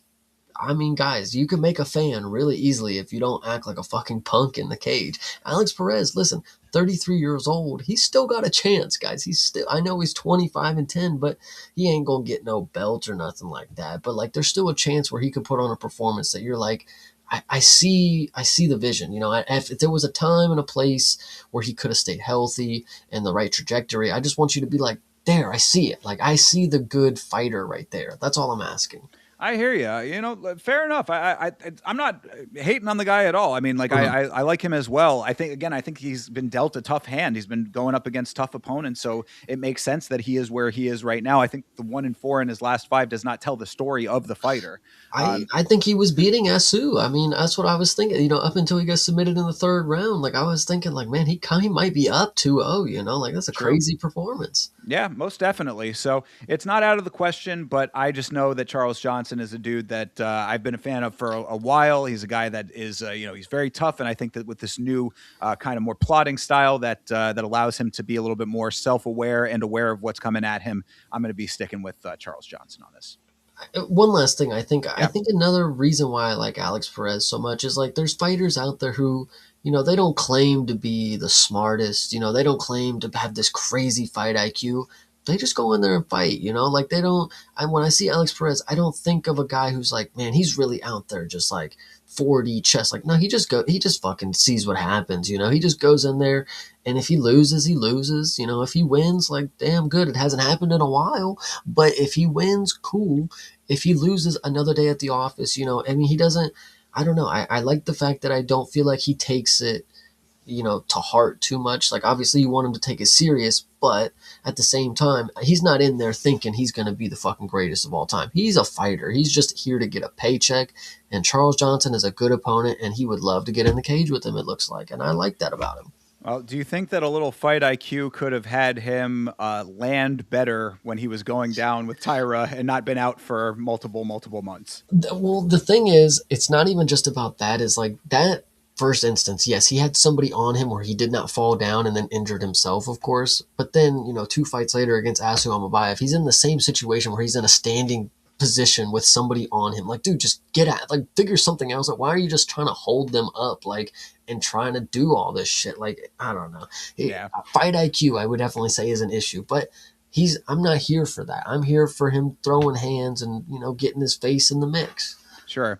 And, I say that like we didn't just see one of the most dominant champions in the sport have a similar situation. So I'm just, I mean, I'm Facts. I know. I got you. But yeah, all right, cool. Well, take Perez if you like. I'm good with that, and I'm going to go with Johnson. And again, of course, if we're going in two different directions, you let us know who is more correct here, folks. And of course, we'll find out on Saturday. And of course, shout out Bleeding Edge MMA. You are the man. I see you in the Discord going crazy lately. And yes, the seasonal depression is over because we have Nikita Krylov fighting next, guys. I was going to say, you were just talking about how you can make a fan out of someone. This is maybe the polar opposite of that, because I know that Nikita Krylov was getting talked up a good amount, and you have not been very impressed with him. But let me run it down real quick, and we can get into it. Of course, shout out to Bleeding Edge. Appreciate you, brother. So Nikita Krylov is fighting Modestas Bukauskas. Krylov is 30-11. He is 3-2 in his last five. His wins are unanimous decision win over Volkan Oezdemir, sub win over Ryan Spann, a knockout win over Alexander Gustafsson. His losses are KO losses to Dominic Reyes and Bogdan Gushkov. Bukauskas is 19-6. He is 4-1 in his last five. Another person who I had on the stock raising list last year. His wins are split decision win over Iwan Kutilaba, sub win over Marcin Prachnio, KO wins over Rafael Sequeira, and Paul Craig. His loss is a knockout loss to Vitor Petrino, and he is on a 4-fight win streak.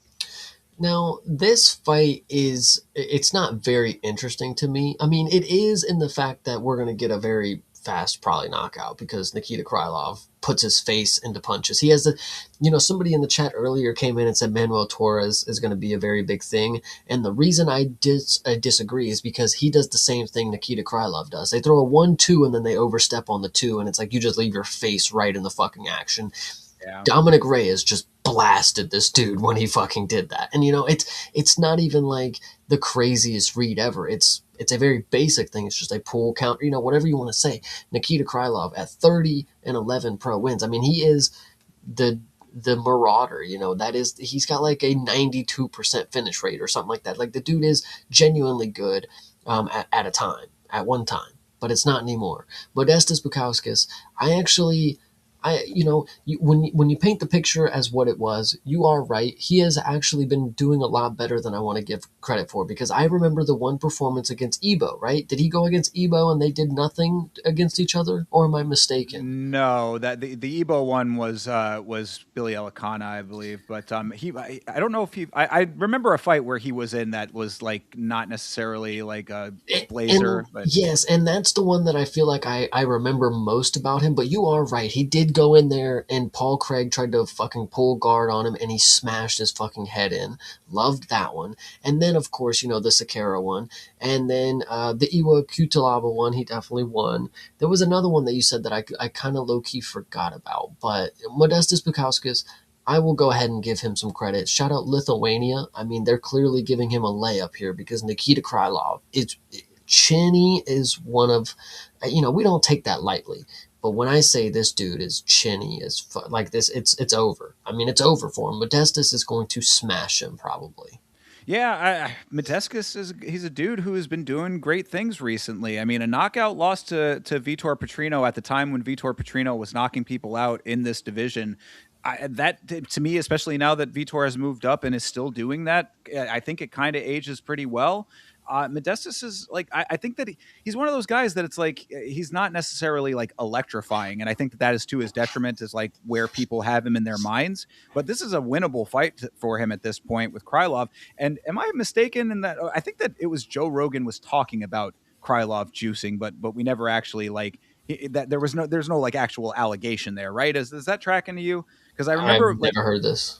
that we talked about it. I remember us talking about it because I think that that's exactly what the story was. Is that for some reason Joe Rogan was talking about like the potential for him to be on the gear, like during like the commentary. He was just randomly talking about it, and I was like, you don't want to start putting that out there in the world, like these two things, because that'll start a rumor that doesn't need to be there. So I'm going to hold off on thinking that that's the case, because I do think that is what that was. But either way, what we've seen from Nikita Krylov is two very solid losses, back to back right now. And Bukauskas, as I said, a guy who is on the upswing. So to me, this seems like really two, that what I say, line goes up, line goes down. This is a meeting of those two in the middle as to where they're going in their careers. And, 30-11, it's about the time that you would be on the downswing if you're going to be on one. So Bukauskas on the other direction, even if he's not a spring chicken, I think that this is a pretty solid, winnable fight for Modestas here.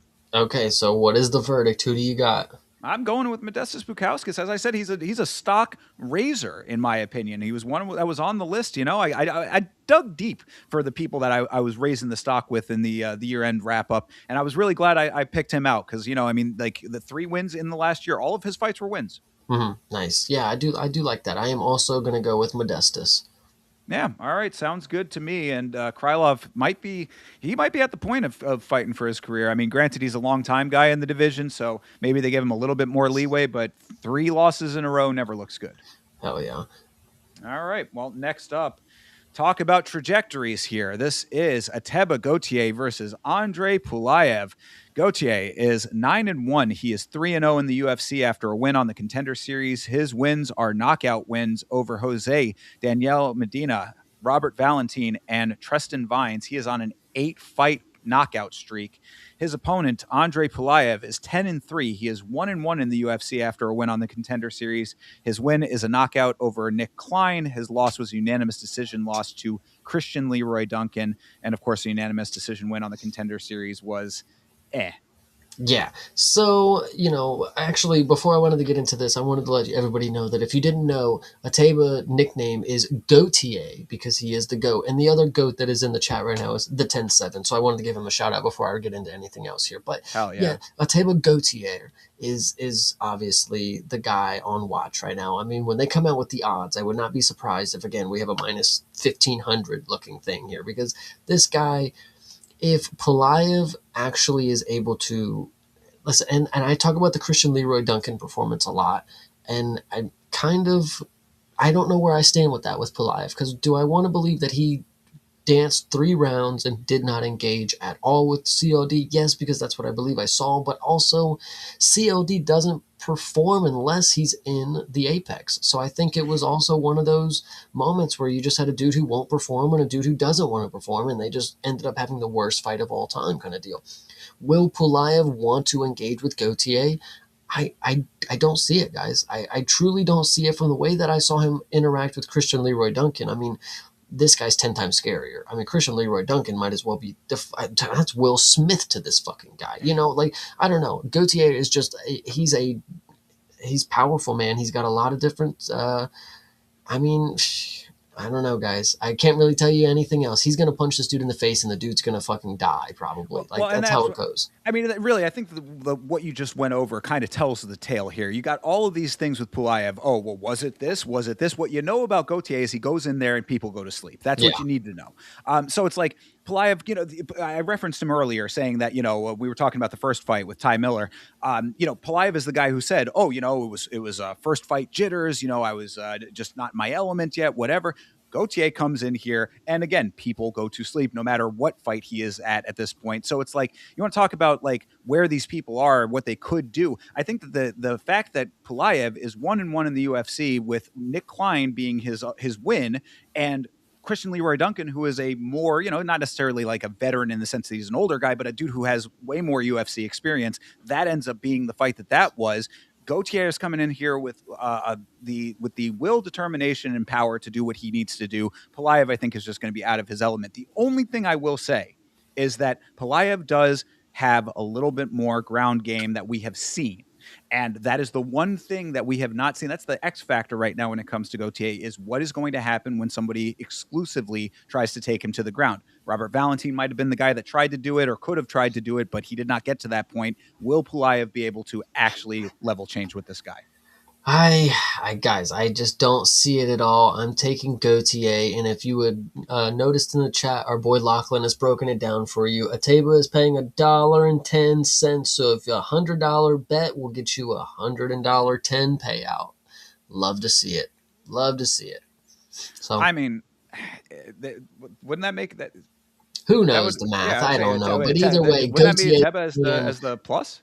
Who knows what it means? I don't do all the hinky stuff. I just get on the sports book and click the dude's name that I think is going to win, and they tell me it's probably going to pay out change amongst things. So either way, Ateba Gautier is going to win by knockout is what I'm going to go ahead and assume here. I would hate for him to not be able to get a finish because we have a dude dancing around him for 3 rounds, but I'm going to say Gautier is going to catch him. I'm going to say he's going to be able to figure it out. I've seen him working on a lot of body kicks and a lot of, side kicks. He was doing some spin kicks and the shit too, which granted, for a dude his size, very impressive. I was like, damn, okay, he does have the ability to mix some shit up if he really wants to, but why would you? If the right hand does the job, you don't need the other, art of 8 limbs. Mate, one gets the job done. 7 left is fine. Yeah, I mean that's the again I'm really like hung up on the idea that somebody is going to get this guy to the ground. That's the one thing that I'm factoring into all of this. Will it be Pulayev, this dude who's somewhat newer, who has not looked great? Maybe not. I would think no. But I mean, I see Lachlan also saying, this could be a tasty underdog here because of what we're talking about. It really is where you think that's going to happen, because if it's not this fight, it's got to be some fight. And that's really, I think, going to be the biggest factor of them all, is that when we see Gauthier actually tested when it comes to ground game, if he's able to overcome that and then still get the finishes, then I am sold. But I am still just slightly skeptical because he has never been tested in that way. But I was never impressed by anything that I saw out of Pulayev, even in his victory, to be perfectly honest. So Mhm. I mean, that being said, I got to go with Gauthier. I mean, like, go with what's working until it's not working anymore. If this is going to be the time where he gets, checked, then perhaps I'll be licking the wounds on that one. But I just don't see it from this specific opponent. Not seeing it from Pulayev. Yeah, I'm not doing it. exactly. So, all right, Gauthier on both sides for that one. Yeah. Let's move on to your featured prelim here. Of course, Umar Nurmagomedov versus Davison Figueiredo. Nurmagomedov is 19-1. He is 4-1 in his last 5. His wins are unanimous decision wins over Beksat Almakan, Corey Sandhagen, and Mario Bautista. He has a knockout win over Hani Barcelos. Crazy where Hani Barcelos is now that is the case. His loss is unanimous decision loss to Merab Dvalishvili. Figueiredo is 25-5-1, 3-2 in his last 5. His wins are split decision wins over a split decision win over Montel Jackson, unanimous decision win over Chito Vera, sub over Cody Garbrandt, excuse me. His losses are unanimous decision loss to Petr Yan and a knockout loss to Corey Sandhagen with what happened in that fight. This one is interesting because while Umar Nurmagomedov is probably one of the biggest favorites ever in this fight, I would still gladly take him because Davison Figueiredo is classic story of he was at the top of the game when I started watching, so I rightfully assumed he had to have been very, very good. But now that I see him actually compete at an older age, I'm seeing what is most likely washed Figgy, because there's just no way this is somebody who was top of the division if this is how he was competing. I mean, like you said, a split decision to Montel Jackson. Mate, he landed 37 strikes in that fight. Jesus fucking Christ, he's losing to Umar so bad. I mean, if Corey Sandhagen was having his way in the grappling for 4 rounds, dude, Davison Figueiredo was looking for a way out so hard against Corey Sandhagen. Like, dude, he looked like he was about to cry in between every round. It was honestly heartbreaking because I'm sitting here thinking, like, why would Figueiredo be plus 500 against Corey Sandhagen? Like, somebody's wrong here. This is the former champ. And then I see him get smoked for 4 rounds and then fucking die to a knee fucking pop or whatever. He's done, guys. He's washed. The Montel Jackson performance just sealed his fate. Like, they just gave him the split decision because they felt bad or something, or they knew that Montel was even worse. Like, and that's the crazy part. That fight was so fucking bad. Yeah. Umar is going to win this fight. No ifs, ands, or buts about it. And I'm sorry to flip on Davison because I really wanted to believe it. I did want to. Well, and I think that what is being like not factored in by enough people here is that, when you think about Davison Figueiredo, excuse me, when you think about Davison Figueiredo as the former champ, that was in the lower weight. If you look back over his time at bantamweight, it has been just a very mixed bag at best. I mean, he has not been the world ender that he was at flyweight. It's 2 different realms here. He comes into the division with a solid sub win over Cody Garbrandt. Great. It's Cody Garbrandt. Like, I mean, I think you got to be cognizant of like the levels there. And then what happens thereafter is this, kind of all over the place sort of grab bag of like performances. The wins are what they are. It's like he's not looking like what he used to look like. So a guy who is already on the tail end of a champion run, in the lower weight, coming up to a different weight, having mixed bag results there. I mean, I don't know if I would necessarily go as far to say that he's like completely washed. Could he get wins over like middling bantamweights? Probably. But when you're at the level that he is at currently fighting Umar Nurmagomedov, who is, like even if he lost the title fight, that is his only in the 4-1 and his only loss is in a title fight. Come on, dude. Like, I think that the tail of the tape on this one speaks pretty loudly. I think Umar takes this very handily. I mean, talk about disrespect. Like, this is Umar fighting Figueiredo at this point is like downright disrespectful. I think I know Figueiredo's legacy wise, he's a former champion. This is somebody to get him on the resume. But dude, this is somebody who's not very good and is not going to come close to getting a title shot. Umar is 1 win away from a title shot, but him beating Figueiredo, who's not very good at bantamweight, doesn't really mean much when you look at it that way. Obviously, beating a former champion in Figueiredo means a lot. Everybody wants to glaze, Peyton Talbot for beating Henry Cejudo. Umar beats Figueiredo. I better see everybody jump on their fucking high horses about this one and don't say, oh no, it was boring. He held him down the entire. Well, that's his game maybe, or if he kicks him in the head or something, who knows? But Umar's going to win this fight. Figueiredo may have been one of the only people to take the fight. That might be why we're here, but I don't think that means anything. He will still lose convincingly. Yeah, Umar is an interesting case as to where we are in like the meta of the sport because obviously coming in as a Nurmagomedov on the opposite side of Habib's time in the sport and the perception now of where the grapple heavy guys are, you know, these lay and pray guys or these dudes who are just going to hold you down and smother you or whatever. It's almost unfortunate that he's fighting in the era that he's fighting in because he's a very skilled fighter that I think is kind of victim of his own style when it comes to the fan base. But like you said, it really doesn't matter what anybody thinks of him when it comes to the wins and the losses. His only loss right now of any major note is to the former champion right now. They literally only loss on his record is to the former champion. Like this guy is like he's good. Like I don't know, you know, you can dislike. I always just think about our buddy Rwand, who is a massive hater of Umar Nurmagomedov, and I'm just like, bro, you know, like I don't know exactly where that comes from necessarily, but like love, hate, whatever, you cannot deny what he is doing in the cage. So I mean, you know, like what you're saying about Figueiredo.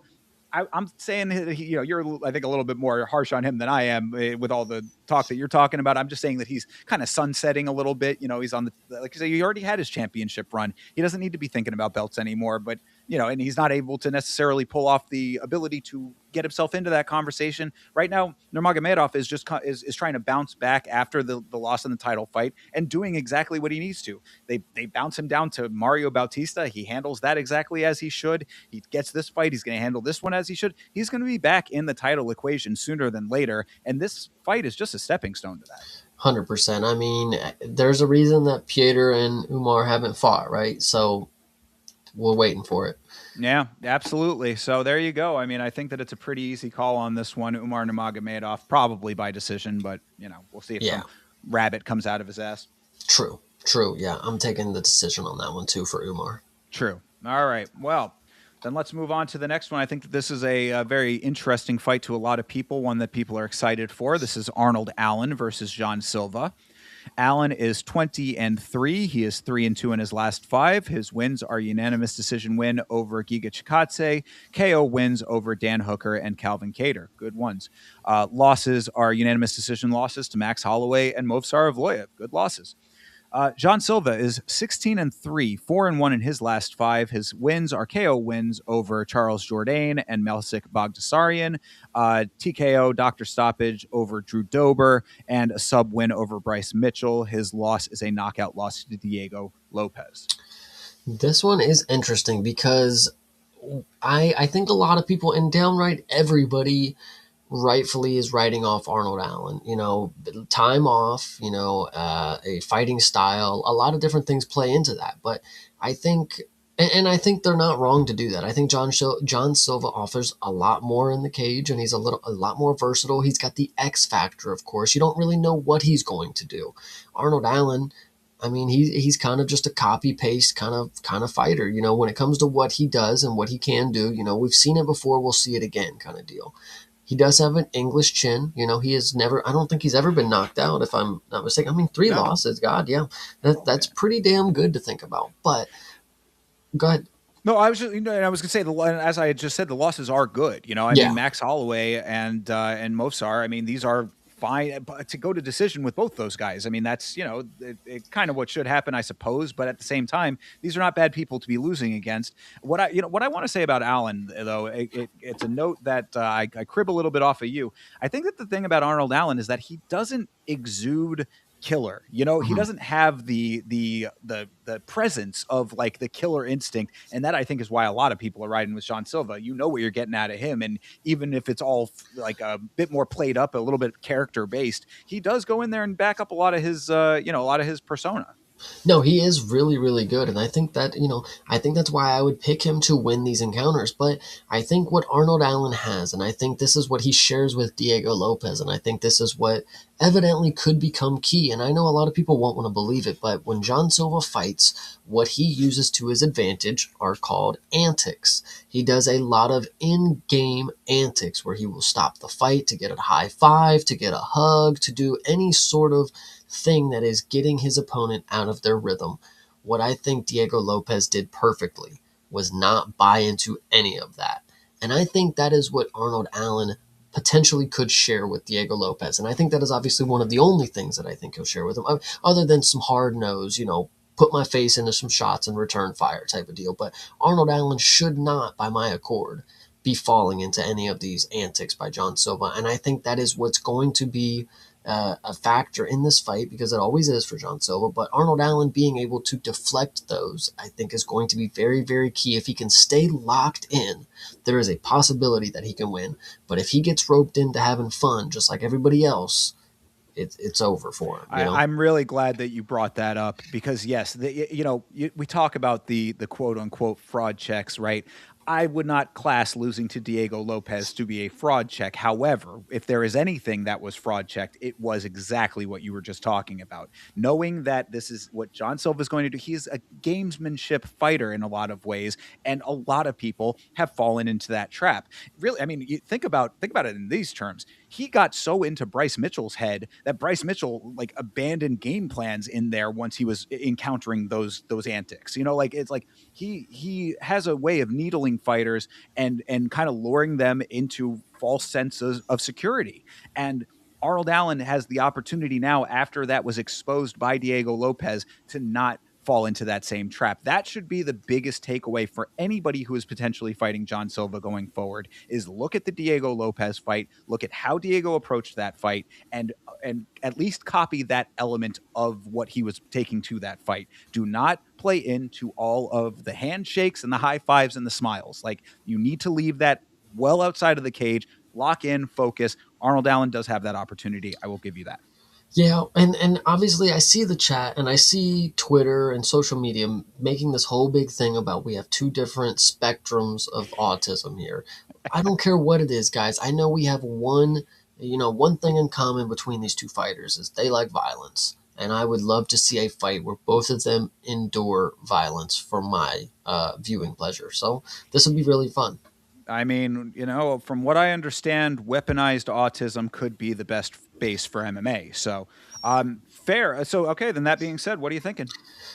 I'm going to take John Silva. All right. I also am going to take John Silva. I think that it's tough because, I mean, 20-3, that is a great record. Arnold Allen does have really nice wins. I think that the dynamics of Jean Silva, I think he's very good. I always talk about quick starters in this sport. He is one of them. I think he's also very good at finding the shots and finding the openings in general. And I think that that's one advantage that he's going to have over Allen, is that Allen might not be able to get himself into rhythm as quickly as Silva just goes for the gusto. So that's where my thought process is anyway. Yeah, I'm definitely leaning towards Silva. All right. So Silva it is. Again, we're in lockstep for a couple of these.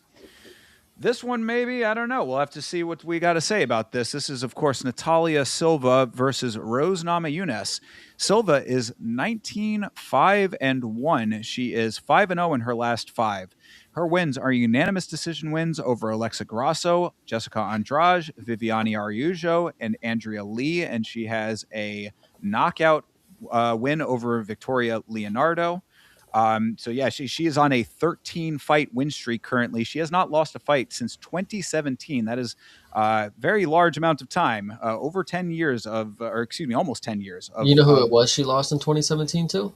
Who was it? Marina Rodriguez. There you go. So, in Thunder Fight 14. Yeah, and at that stage of her career with Marina Rodriguez going on to be in the UFC, maybe it ages somewhat decently, right? But she's on a 13-fight win streak currently, so obviously nothing to sneeze at.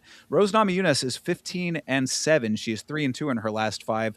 Unanimous decision wins over Miranda Maverick, Tracy Cortez, and Amanda Hebos. Unanimous decision losses to Erin Blanchfield and Manon Fiorot, both very decent losses currently as well. She very well may be on a very good win streak. And I think all the people that she fought, have a very set style that the Taekwondo that Natalia Silva is able to utilize is very effective to those fighters.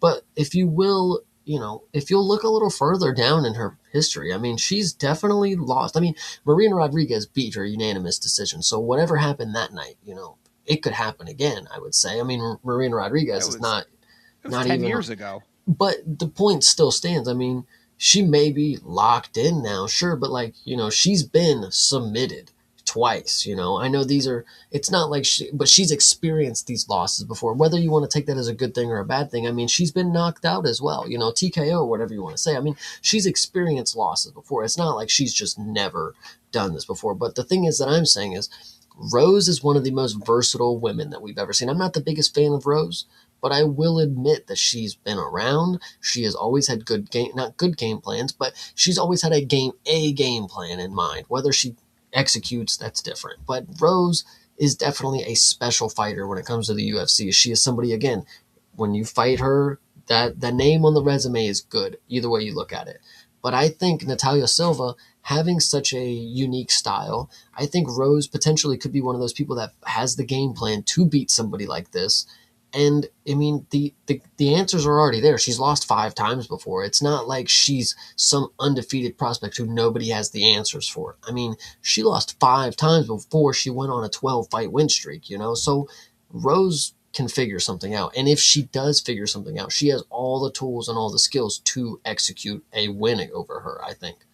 Yeah, I agree. I mean, Rose is someone who I've said many times you have to be cognizant of the fact that you never really know which Rose is showing up, but what we've seen recently is what seems to be a pretty dialed in Rose. I mean, it's kind of surprising considering that she left Trevor Whitman and a very established school to kind of do her own thing with Pat Barry, and that I think a lot of people were very skeptical of that. Of course, there is a number of reasons to be skeptical of that with some of the performances that had happened throughout her career, really. I mean, but then also some early on in that transition. But what we've been seeing lately, it seems to be a pretty even keeled Rose. I mean, she's coming in and putting on decent performances. Like I said, the losses are fine losses. I mean, those are two women, and Manon, a title challenger, and Blanchfield possibly going to be one as well.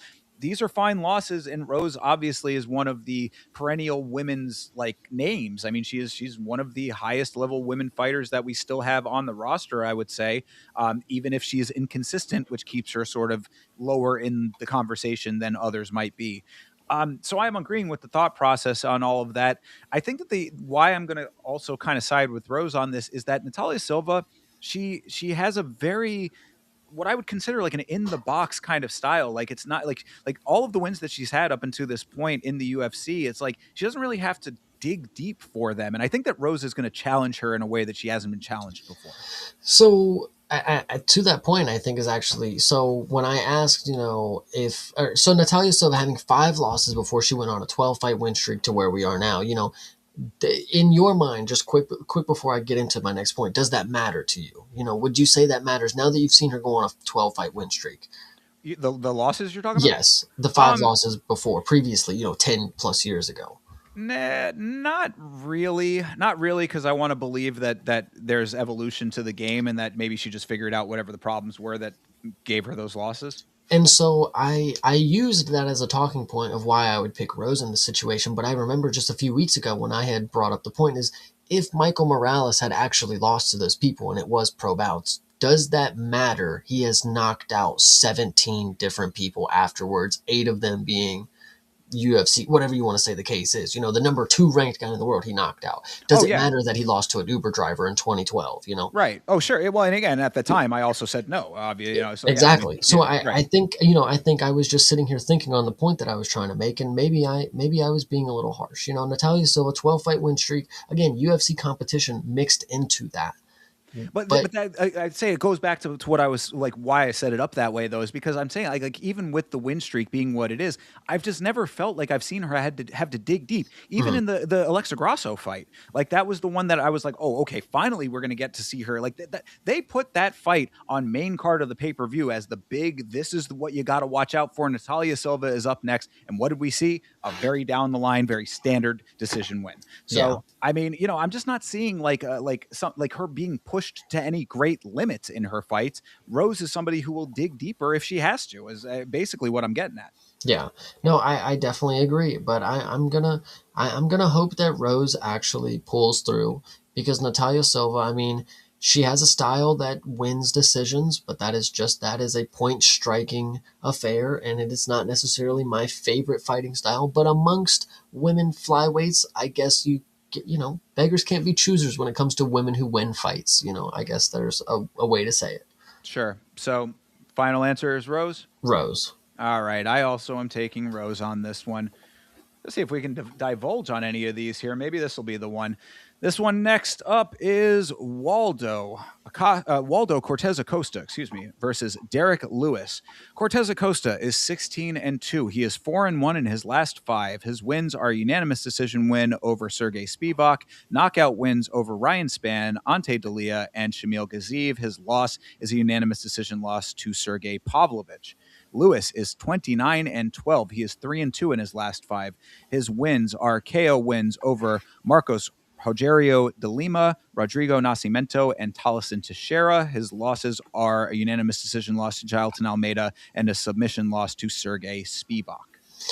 This one is interesting because while I have always argued that Derek Lewis is the greatest heavyweight because he does what heavyweights have always been told to have done is punch people once and they go to sleep. Derek Lewis has done that the best out of all the heavyweights that have ever existed in the UFC. While that stands, and he is 40 years old, and that does not matter to me, I think Waldo Cortez Acosta probably has, I've seen him wrestle Robelis to Spain. I've seen him wrestle other people, get a hold of him and grapple him. He doesn't always have to strike. He strikes when he's confident, when his confidence is up. And then, we saw with Sergey Pavlovich that he, when his confidence is low, he doesn't look very good. I think he will do what he did with Robelis to Spain and kind of and might have to hold on to Derek Lewis for a little bit. I don't know if he's going to try to knock him out in the first round, but I think he's going to at least take away the first 30-second punch from Derek Lewis. I mean, that's the best game plan, of course. Get out the first 30 seconds and then we'll think about what's going on. Everybody falls into the trap of let me try to do something with Derek Lewis right out the gate, and then they get flatlined. They get flying kneed out of all things, so you just got to take what you can with Waldo. Know that he is a smart fighter. He knows when to play to the crowd and knows when not to. Robelis to Spain, he could have went out there and got knocked out by that dude, and everybody would have forgotten him. But nobody forgets that he laid on him for 15 minutes because the UFC wanted to get him knocked out, and he said, no fucking chance, True. buddy. Yeah, no, absolutely. I think what you're saying tracks really heavily in this fight because A, Waldo did do that, and B, if you recall the Derek Lewis versus Jailton Almeida fight, that was a spectacle to behold of seeing Derek Lewis being held down in every conceivable position that a man can be held down on the mat by another man. So that all being said, I think that what you're saying really does have some legs here because Lewis is a guy who if you take away the thing that he is good at, there's not, we were talking about Helena Cravar earlier on this card saying, if you have one skill set, how far can it take you? I mean, it's done pretty well for Derek Lewis, but this is heavyweight MMA right now that we're talking about here. This is a different beast.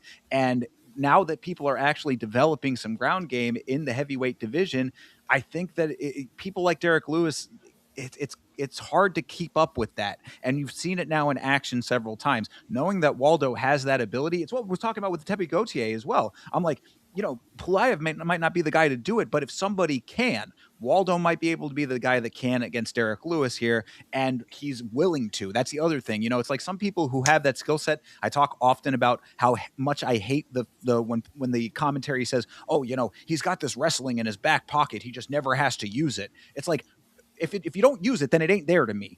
Mhm. Waldo actually has it and does use it. So it's hard for me to like. I believe in Derek Lewis. I think that everybody loves Derek Lewis. You got to put that part out of the equation. But I believe in his power, of course, regardless of his age, all of that stuff. He will always go out there and take a person's head off if he has the ability to get the shot. If he's on his back, he does not have that ability.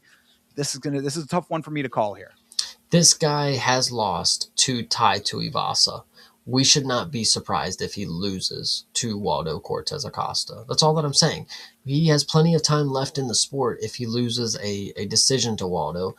Even if he gets knocked out, we've seen Derek Lewis get knocked out before, and he looks like he just kind of falls over and gives up, kind of deal. So, I mean, he can keep going after this. A loss to Waldo isn't that bad because Derek Lewis listen, he's a star in the sport. He knows how to follow a storyline. He knows that Waldo is on his way to a title. Derek Lewis is just a stepping stone in that portion. He just has to go in here and get a fight under his All belt. right. Well, I don't know if I would go necessarily that far because what I will say about Derek Lewis is that he will swing up until the last conceivable second because I will never forget the come from behind victory that he had.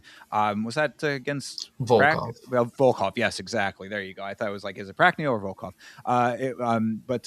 Or Tybura is who I thought the other one was. Anyway, yes, Derek Lewis can, he will try until the very last second of the fight. So if he has any opening, then that could be the possibility there. I want to believe that the fight has to start on the feet, unless Waldo's just going to be going in there blitzing him from the second that this thing starts and really not letting him up. Then, maybe there's an opening for Derek Lewis. I'm gonna ride with Derek Lewis on this. I know that all of what we said may lead one to the contrary, and I think that it's a very fine thought process. But I gotta believe that Derek, because you were saying like Derek Lewis did have that time where he was he was kind of down and out for a little bit. He was on a pretty decent little loss streak there. There was a time where they were asking Dana, "Are you going to cut him?" And he's like, we'll figure out what we want to do and all that kind of stuff. And now he's gotten himself back into form. It sounds like he's taking his training a little bit more seriously than he has in the past. I mean, Maybe look at that that is, picture right there. I know, the abs, bro. I mean, they're still behind a protective layer, but they are there more so than they ever have been. But I want to say that at least in the last couple of years, that every time that Derek Lewis is fighting, he's always been in the best shape that he's ever been in. So it's just like they're all comparing him to the old version of him, and maybe that's just now the current version of him. Either way, if that factors in at all, I'm going to go with Derek Lewis on this. I think it's a long shot, but I'm taking him. I'm going to go ahead and take Waldo Cortez Acosta on this one, guys. But Derek Lewis at plus money, you can never go wrong for a knockout. Yeah. I mean, Derek Lewis. Do a straight bet on Derek Lewis if you want to go for him, and I think that the potential might be there. Yeah, I'm with it. I think that tracks. All right, and of course, coming into what is the now co-main event of this card, this is Sean O'Malley versus Song Yadong. O'Malley is 18-3, 3-2 in his last 5. His wins are a split decision win over Piotr Jan, unanimous decision win over Chito Vera, and a knockout win over Aljamain Sterling. His losses are unanimous decision loss and a sub loss, both to Merab Dvalishvili. Song Yadong is 22-8-1. He is 3-2 in his last 5. His wins are unanimous decision wins over Chris Gutierrez and Henry Cejudo, a knockout win over Ricky Simone. His losses are unanimous decision loss to Piotr Jan and a TKO doctor stoppage loss to Corey Sandhagen. This one is interesting because I feel like people are seemingly forgetting who Sean O'Malley is. And why it's interesting is because if you watch Song Yadong and you watch him fight, he stands there with his head straight on the line. Like, this dude just has his face just right there. I mean, yeah, he's got his guard high, but this is nothing new to Sean O'Malley, who will dance around the entirety of the cage and pop this dude's head off. And Sean O'Malley, when I say dance around the cage, he's actually not one of these evasive fighters when I say dancing. He is one of these volume strikers that from the outside, he will annihilate you. It's more like, some people are snipers, some people are machine guns. Like, Sean O'Malley genuinely is a machine gun from the outside. Like it's pretty impressive the volume that he's able to have and the power at bantamweight. We've seen him knock people out. We've seen him put people down. I don't think Song Yadong is going to be any different. I mean, if it's indeed going to be 3 rounds and not move to a 5 round co-main event, which is most likely going to happen, the 3 rounder is a go. I think Sean O'Malley still probably catches Song Yadong late in this fight. I think that the thought process does track.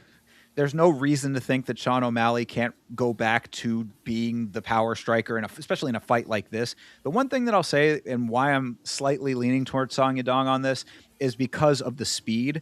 Like what you were saying about Sean O'Malley, being a dude who will bomb off the outside. I think that gives Song Yadong a little bit more of an opportunity to be dynamic with his movements. And that is one thing that if you watch the Henry Cejudo fight back, that's how he was getting so much success against Henry. Henry, who himself, even in his later fights, was still decently fast. I mean, not necessarily as quick as he once was, but still good movement overall. I think Song Yadong was kind of outmaneuvering him. He was just outworking him on the feet as far as his movement went, stick and move, get himself to where he needed to be positionally. If he can do that against Sean, that'll be an impressive feat.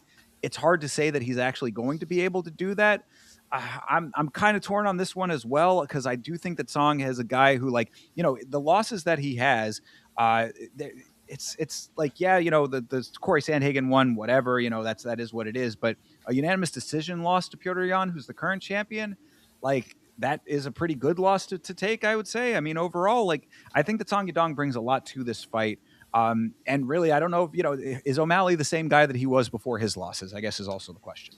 He was the same person after he got TKO'd by Cheeto Vera. He was actually even better after that. So, I mean, That's talking about a different, comeback, though, I mean, he's able to come back. I mean, getting finished for the first time in your career, I mean, and especially it being a little fluky, I mean, that's a little hard to come back from. And it's not like he just came back. He went and then took the belt after that, knocked out Aljamain Sterling. I know it was a little fluky, but, I mean, if anybody's questioning if Sean O'Malley can make a comeback, I don't think you know the context. I mean, I didn't necessarily know that Cheeto finished him before I started watching, but I know that in hindsight, that's a pretty listen, getting finished and having your hype derailed. I mean, that's a pretty big thing, but then to eventually get the title after that. I mean, yes, he is rocket shipped and yes, he has the hype, but Sean O'Malley is very, very good, guys, and he can knock people out, and that's why he gets skyrocketed because he gets highlights. Yeah, I mean, you say that he got finished by Cheeto, and I mean, yeah, Cheeto did go in there and get the shots after the foot turning or whatever, but I mean, this is another injury situation that led to that,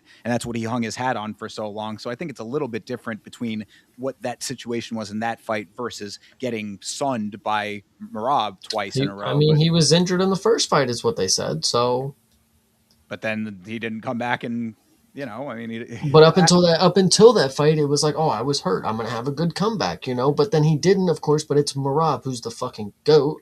I would still believe that he could have a comeback against somebody who has 8 losses against regional people, almost. Fair, yeah. I mean, I want to believe that Song has upped his game over the time. I think that he's been doing pretty good, and again, a loss to the current champ sits pretty okay in my book. They're both at that state, I guess. That's what it's and look, I only pose the question. I'm not even saying that I think that O'Malley is a different fighter or anything like that. I think that this is the exact right type of fight for him to get back into the swing of things. This is, Song Yadong's not going to necessarily try to keep, to take him to the ground. He's not going to do any of the stuff that Merab did, really. I mean, he's going to try to box. He's going to try to be one step ahead of him. He's going to try to keep, his movement as the primary focus and get the shots where he can. That's really, I think, the bigger question to me is O'Malley going to be able to hunt him down? And if he was able to do that pretty decently with Petr Yan, even if people think that he actually lost that fight, judges thought otherwise. So, I mean, obviously he was able to make it close enough that it was debatable. I think that O'Malley does have a good shot in this one. But again, I am on the fence about it. So what's it going to be, Thinker? I'm definitely going to take Sugar Sean O'Malley by late finish. Yeah. I gotta go with Sean O'Malley too, man. I hate this. I really want to go with Song Yadong on this one, and like I'm gonna really kick myself, if he does end up winning this, if I don't go with him. But I think that I think that it is going to be Sean. Again, I think that this is a tailor-made fight to get Sean back into some level of prominence. This is not. It's not like if he was fighting someone like an Umar, not necessarily Umar, but someone like Umar, I'd be like, okay, maybe there's a little bit more at play in something like that. But with a pure striker and a guy who really the speed, in my estimation, is the only real advantage that he has, I think I got to go with Sean. Hell yeah, I do like Sean here. You know, I've always been a fan of Sean. Unfortunately, he did have to go against the goat Marab, but for the time being, I did have to think. You know, up until Toby made me switch to the Marab Mafia, I was full and well going with Sean O'Malley. I'm glad that I know better now, but Sean O'Malley should have a decent comeback. Like you were saying, you know, this is to keep him in the title picture. You know, this is a matchup that they know good and well that he should be able to win. So Sure. Yeah, yeah, well, and I think I need to highlight this comment very yes, you do. quickly. Shout out to Savage always. He says, if you blend pink sauce and human shit together and bake it in an easy bake oven, you get Sean O'Malley. That is a very funny statement, but also I highlight that to say that I've been preying on the Sean O'Malley downfall for a while. I'm very open about that. I have never really been sold on the persona and any of that kind of stuff. I think he is a charisma vacuum, as I describe him, as far as on the microphone goes. All that goes out the window when it comes to the predictions. So there you go. That's the summation. True. Yep, but I'm taking Sean O'Malley. Yeah, like I said, I think I have to as well. But I will also say, and this comes with the caveat that if Sean loses this fight, that will fundamentally change my. I think everybody's opinion of him, definitely mine. I mean, True. if this is the fight that he ends up losing after, then losing to Marab by sub and getting held down by Marab in the first fight so much, and can't do it on the feet anymore, we have bigger questions at hand here. True, 100%. Might as well retire at that point. Well, I mean, come on, that's a little bit much, but you know what I'm saying. I think that it fundamentally changes the viewpoint. I would say. True. All right. Well, that all being said, let's take this thing and round it out with the main event of the evening. This is Justin Gaethje versus Paddy Pimblett for the interim lightweight title. Gaethje is 26-5. He is 3-2 in his last 5. His wins are a majority decision and a unanimous decision win over Rafael Fiziev, a knockout win over Dustin Poirier. His losses are a sub loss to Charles Oliveira and a knockout loss to Max Holloway. Paddy Pimblett is 23-3, 5-0 in his last 5. His wins are unanimous decision wins over Jared Gordon and Tony Ferguson, sub wins over Jordan Levitt and King Green, and a knockout win over Michael Chandler. This one is interesting because at the beginning of at the beginning of when you find out this fight is set, you think about, okay, so Paddy, he's a submission guy. You know, he likes to submit. Justin Gaethje has been submitted by the submissions that Paddy Pimblett has won fights in the UFC before. That is a very key note. You know, triangle choke by Khabib. You know, Paddy did that to Bobby Green. You know, whatever the other fucking shit was, RNC by Charles Oliveira or some shit like that. Paddy's got something like that. Either way, point is, Paddy Pimblett can do what Justin Gaethje has failed to defend before. Now, a lot of people, and even myself, up until this point, like right now, I was about to use the argument that Paddy Pimblett was gassing against Tony fucking Ferguson in 3 rounds, and he did barely even made it to the bell and almost lost that 3rd round, whatever you want to say. Justin Gaethje has the ability, if he does get it to deep water, he can certainly do that. But Paddy Pimblett on the other hand has definitely not been the type of fighter in recent history that is, going for the long game. If you look at what he did to Bobby Green and Michael Chandler, it was in and out. He's ready to win. There's no 3-round decision. There's no judge's scorecard. It's first round. I mangle you. We'll worry about it later. So if Paddy Pimblett does go for this run and gun type of style against Justin and it doesn't work, he gasses out Justin, finishes him late. I would not be that surprised. But Paddy Pimblett might be able to just run and gun and finish Justin Gaethje in the first round, just like he did Michael Chandler and just like he did Bobby Green. I know that's crazy to say, but I don't know. Paddy might have done the evolution that we needed. The striking is probably not where it needs to be still, but if he's able to get his hands on him, anything might be possible at that point. But Justin does have like 8 performance bonuses when it comes to fucking fight of the night. This dude's a fucking animal. it's hard one. I don't know. What do you think? Well, so this is, I think, the big point here that I have at least. Hmm. I think that there are two distinct eras of Justin Gaethje. There is the era that he had early on in his career in the UFC, where he was sort of a killer be kill guy. It was just you talk about run and gun. I think he was Mr. Run and Gun for a long time there. And then somewhere about halfway through, because if you go back early on, I mean, I've been following Justin Gaethje for a lot of his career in the UFC, if not all of it, pretty much all of it.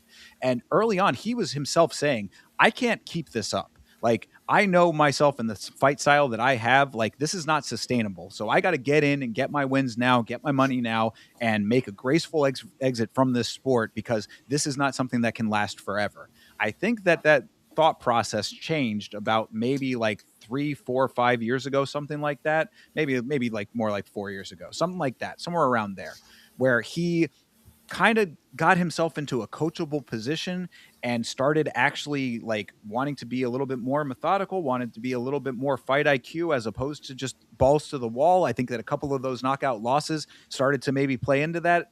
And now what you have is a different Justin Gaethje, and I feel like a lot of people are still judging off of the old Justin Gaethje, and that plays a big part to me, especially based on what you were talking about with Paddy Pimblett. Like these are evolutions that we're seeing with Paddy Pimblett that is like a leveling up, and I think Justin Gaethje not. I don't want to say he regressed because I do think that it's a smarter thing to go in there with a game plan and not just go in there with just throwing wild shots and hoping to land them. But at the same time, I think it allows for his opponents to do a little bit more of what they want to do if he's not blitzing them in the way that he once was. Hmm. No, I absolutely agree. It's going to be interesting to see which version of Justin Gaethje comes up because obviously we did have circulating photos about his ingrown hairs and his antibiotics that he's probably taking for those. I don't know if you guys normally do that, but I'm sure he's on them and he may be super drained coming into this fight. Who really knows what that's going to do for his performance? But I would go ahead and say, just based off that information alone, you should probably be taking the 31-year-old Paddy Pimblett. Yeah, and I mean, Savage is kind of saying it in the chat, and I also will say, like, Justin Gaethje, like, I don't think anybody is super happy with how he ended up in this position. I mean, this is not like when you were talking about a title. And granted, this is an interim title, and we know why that is. But either way, this is still for a title of some sort. It's really not the greatest thing to be like, I've done a lot for this promotion. I deserve this. No, you earn it by the performances and by being undeniable. That's what gets you the shot. So yeah, we all appreciate Justin Gaethje and the performances he's given us, the excitement that he has given us in the cage. He gets the respect of the fan base for that.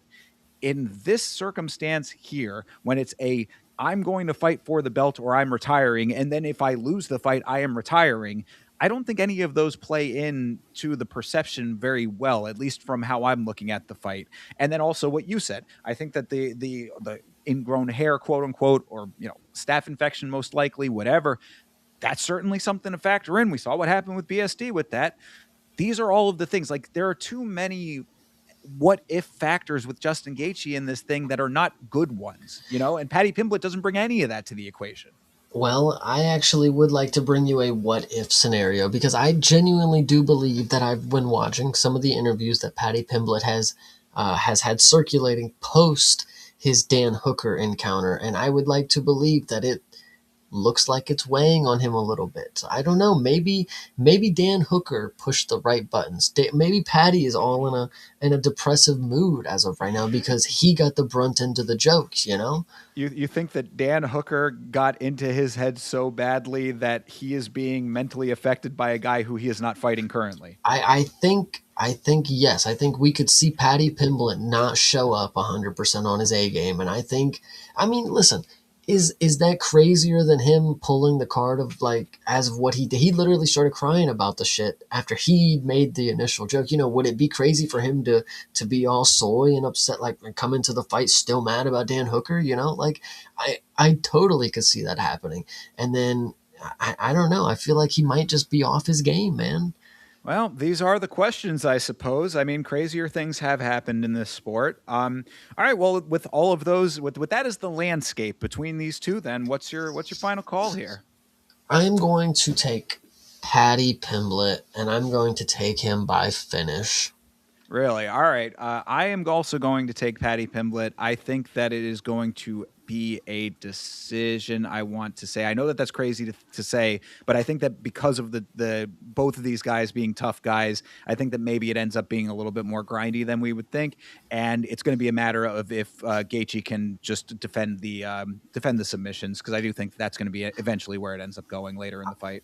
I would say decision is where I least likely lie. I would say if it does somehow get past round three, Patty's gonna be disgustingly tired because you know he's always fucking fat.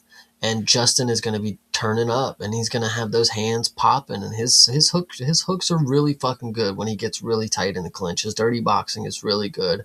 I could see an uppercut just sitting Patty down if it's late in the fight, you know? Yeah, no, you are correct about that. The one thing about Justin Gaethje is he does keep power throughout all 5 rounds. So I will give you that. Yeah, maybe decision might be a little bit extreme. But either It's way, five, man. That's I you know got it's to a long remember time. It's a how long fight. we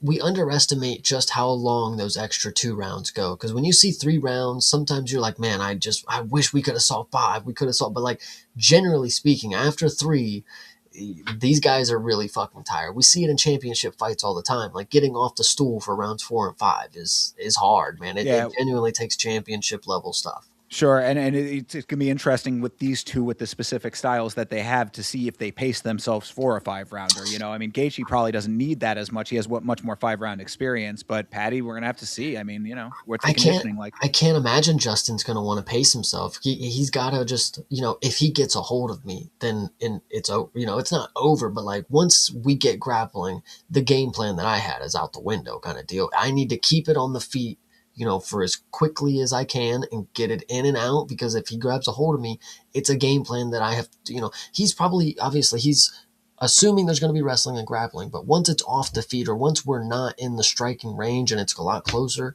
then he doesn't have the ability to end the fight. So if he gets in there and he's ready to end it quick, I think being deadly in the first round, I mean, I know people don't want to maybe believe it. I mean, obviously, with these guys, I guess it should be expected. This might be a really quick affair. I don't know. Like Patty's It could been be. in and out lately. No, it is true. Yeah, that is a good point. That's why I think that my thought process is that if it ends up being where Patty doesn't want to hang on the feet with him and just starts trying to go for the takedowns, if Justin does have like holes in the wrestling. I mean, like that we have seen that, which is so I always keep Justin is actually one of the primary people that I always think about when I think of that what I just talked about, where I was like, he's got the wrestling in the back pocket. Okay, whatever that means. He trains with Usman. That's what it means. He trains with Usman. He was a D1 wrestler or whatever, high school wrestling kind of deal, collegiate wrestler, whatever. It doesn't factor into the current landscape of him. So my point is that I think if Justin can get himself into scramble mode and just kind of like, maneuver around that, and Patty doesn't want to play with the power in the hands, then it ends up being a little bit of a different circumstance that goes later. But you are right. Like thinking it through, Justin does keep power throughout the entirety of the fight, so he might be able to catch him late. I don't know if I'm necessarily 100% sold on the gassing thing though, because Patty, I know that he's a guy who balloons up during the off season, but he does condition pretty well, and he is ridiculously large when he is in there. As far as the actual cardio of that goes, that I'm saying two different things at the same time, perhaps, but I just know that he is able to condition himself well enough to make weight all the time that he does it. Yeah, I'm just very excited for this main event. I think it'll be a very, very good one. I'm still going to go ahead and say Patty Pimblett is going to finish this fight, though. I like it. I don't know. I mean, like I said, maybe I'll backtrack a little bit on the decision part of it, but I too I'm siding with Patty on this one, and it's gonna suck because I don't think that I hate this play that, like what I was talking about earlier. I hate this play from Justin because I don't think it's a great way to go out if it does end this way. Like this is not the type of situation and dynamics that you want out of a fighter that is beloved by the fan base like this. But again, boots on the ground. I think Patty's just been doing the nicer work lately. Yeah, absolutely.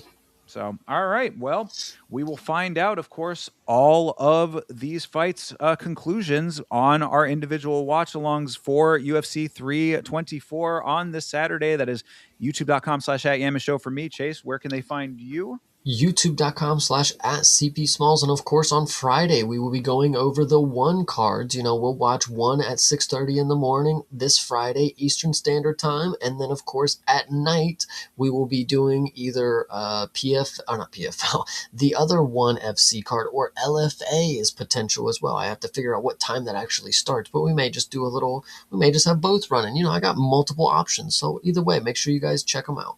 Exactly. And same, I don't know exactly which one I'm going to be doing yet, but I'm leaning towards the Zuffa boxing just to see the first one of it. I know, do trust me. I don't want to, but like I'm thinking that I have to just to see what that product looks like, so I'm able to actually talk about it going forward. But we'll see about all that. Either way though. Yes. We got to get to CTE's questions. That's what I was going to say. Of course, the show is not over this week, folks. And we don't know if we're going to necessarily do this all the time, but we have on the MMA winter episodes, of course, we took some questions from the audience, and last week we missed a couple of them. So shout out to the homie CTE who sent a couple of questions into us. So we're going to end this episode with a little bit of Q&A section, just like we did last week. So let's start it off with the first question. There are 3 of them. The first question is, which fighter got you into MMA? Ooh, I think the person that got me into MMA, probably Alexander Volkanovski.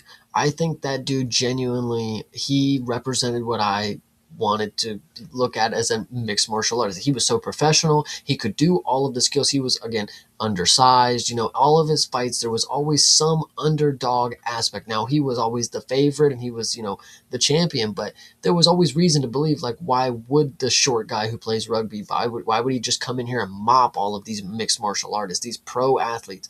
And he just did just that, and he was a very dominant champion for what it was. He is, the champion again. And he's just always ready to put on a fucking war, man. I love Volk. Like, that dude's I always think of him, Volk on full camp is like Batman to me. Like, he could just do anything. He could beat anybody if you give him a full camp. Like, and I'd love to think that about him. Absolutely. I mean, Volk is a great answer. And, I like that a lot. So, okay, my answer to this question is a little bit more involved. All right. So I'm going to qualify this, because the answer to the question, there is an answer to this, but the answer is one that I think is going to be a little bit of a side eye from pretty much everybody who hears it, but hear me out. All right. What I will say to this is, Chase already given it to me. What I will say to this is that I like fighting. I am not specific to any one person. You see how I talk about the fighters often. Like, I've never really I've said it. We talked about this, I think, on the last episode. We were saying, like, I don't necessarily have like any grand desire to hang out with the fighters. Like, I don't like have like a starstruck element with it. I like fighting. So really, if there are 2 people fighting, that is what I want to see. If it's a good fight, I really don't care who is in the fight. There are some people that I think do that better than others, and that is what draws me to those individuals when it comes to this sport. So that being said, the fighter that I have to answer this question with is Chris Weidman. And I know that, like I said, I had to caveat this, but I'll tell you why. The first event that I ever watched full through was Chris Weidman versus Anderson Silva, and I knew Anderson Silva's aura, all of his accolades, his status in the sport, and Chris Weidman pulled off an upset that was very unexpected, and something that I was like, man, I thought I was coming. I thought I was going to be seeing one thing. I thought I was going to be seeing a masterclass from Anderson Silva, and this rando, Chris Weidman, comes in and grabs a belt off of this legendary fighter.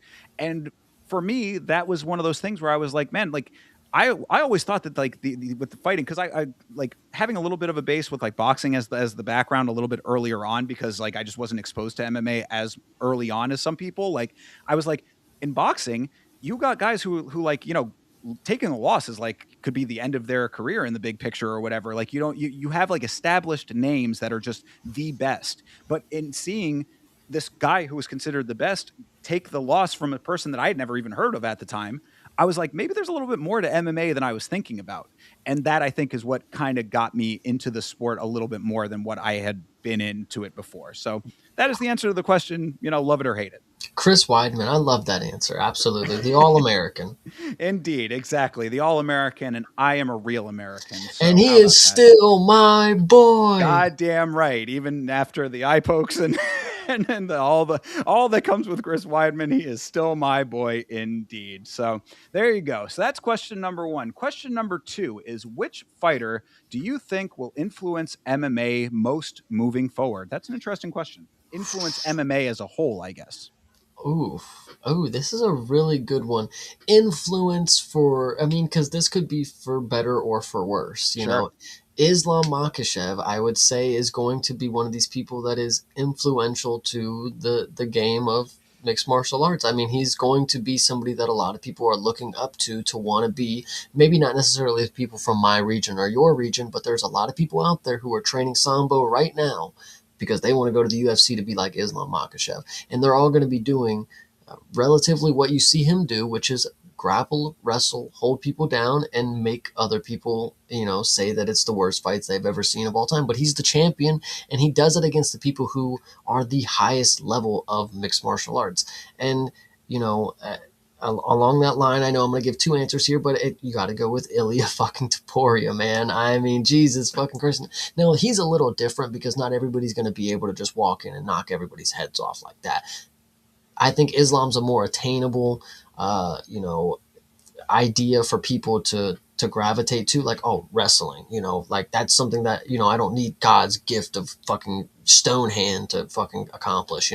Ilya, on the other hand, I think people are going to start looking up to this dude, and he's going to he already transcends the sport, dude.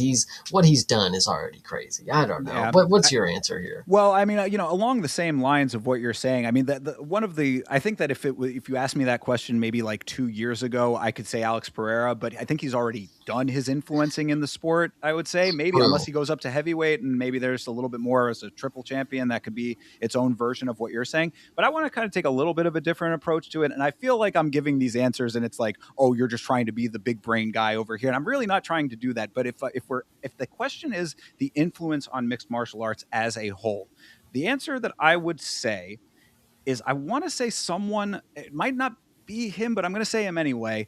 I want to say someone like a Perez Zayam, and I'll tell you why. Because what we have seen is mixed martial arts was just legalized in France a couple of years ago. We literally saw the first French card, I think, 2 years ago. And before that, the sport was illegal.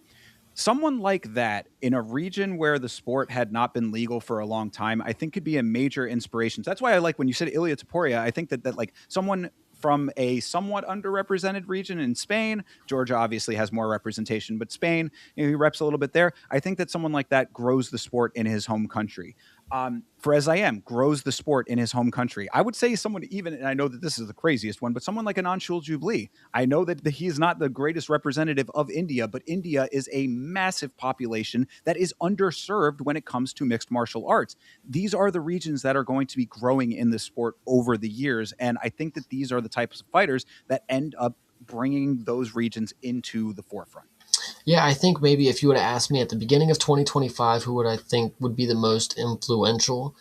Joshua Van, guys. I mean, representing Myanmar. I Perfect. mean, he just Yep. became the champion. He really put the Asian community on the map. People don't even know where Myanmar is, and now they know that it's a place.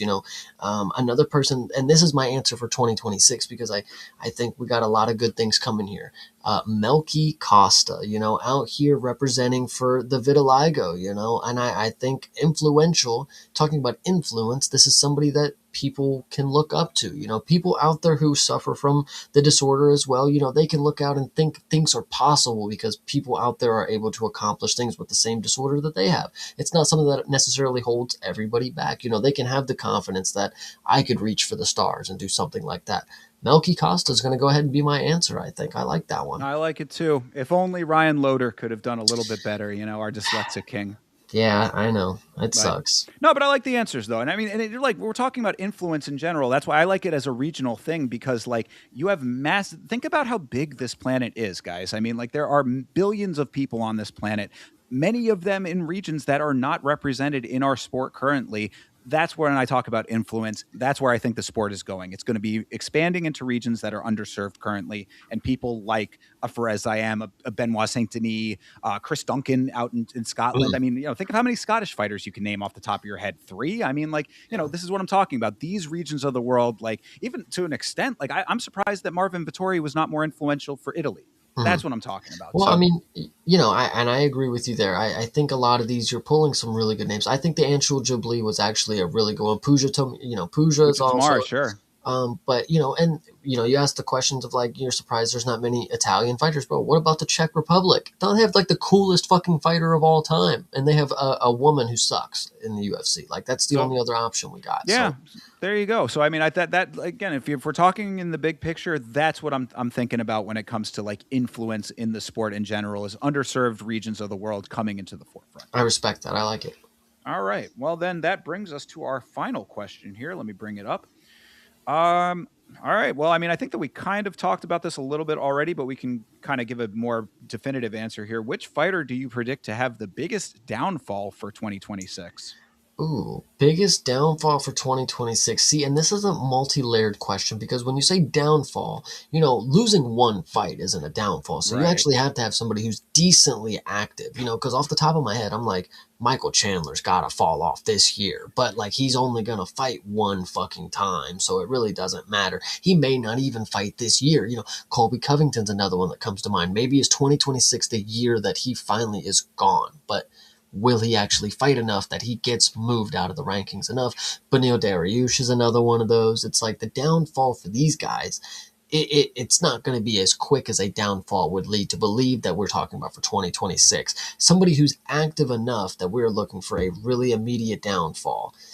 It's got to be some really crap prospect. I mean, Ebo Aslan probably, dude. Like, I mean, the downfall has already started, but like he could get two more fights and lose them bad. And like, Well, but yeah, but I think that the caveat on that though is that if they're not up high enough to begin with, then is it really even a downfall? You know what I mean? true, true. Let me Well, let think me here. Yeah, go think ahead, about it a go ahead. little bit. I'll give my answer. I think it's already been in the works. So I've already mentioned him once. I'll mention him again. I think that Marvin Vittori is one that comes to mind for me. He's already on a backswing. I think that he's been figured out. He's a guy that, yeah, he's very, very tough, but he is beatable by almost everybody at this point. I think that he's going to have a pretty solid bad year this year Yeah, personally. middleweight actually might be cooking because there's two people that are also about to have this downfall in middleweight. Israel Adesanya potentially if he loses to Joe Pyfer, and then the next one, this is where a lot of people are going to get their feelings hurt, and I'm sorry, but Robert Whitaker, guys, Yeah. 2026. I mean, what can you say? Sure. That actually, Israel Adesanya was going to be another one of my answers. And God, I mean, I don't know why it's all middleweights, but another one that comes to mind, especially after what happened in his last fight, Reinier de Ritter could be Oh, also on that chopping block. I was gonna say Kelvin Gastelum, but the downfall's already begun for that motherfucker, dude. Well, So yeah, that's the thing is like, how do you define the biggest downfall, right? I mean, yeah, if we're talking about just in the biggest of terms, you could have a fighter who's on top.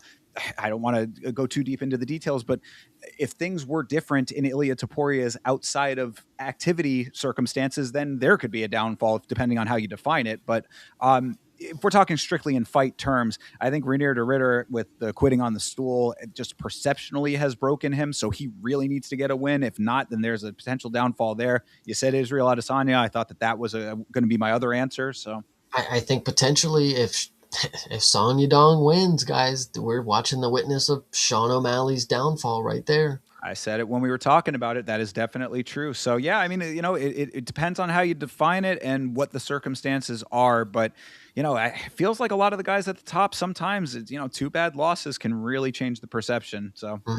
Yeah, yeah. I agree.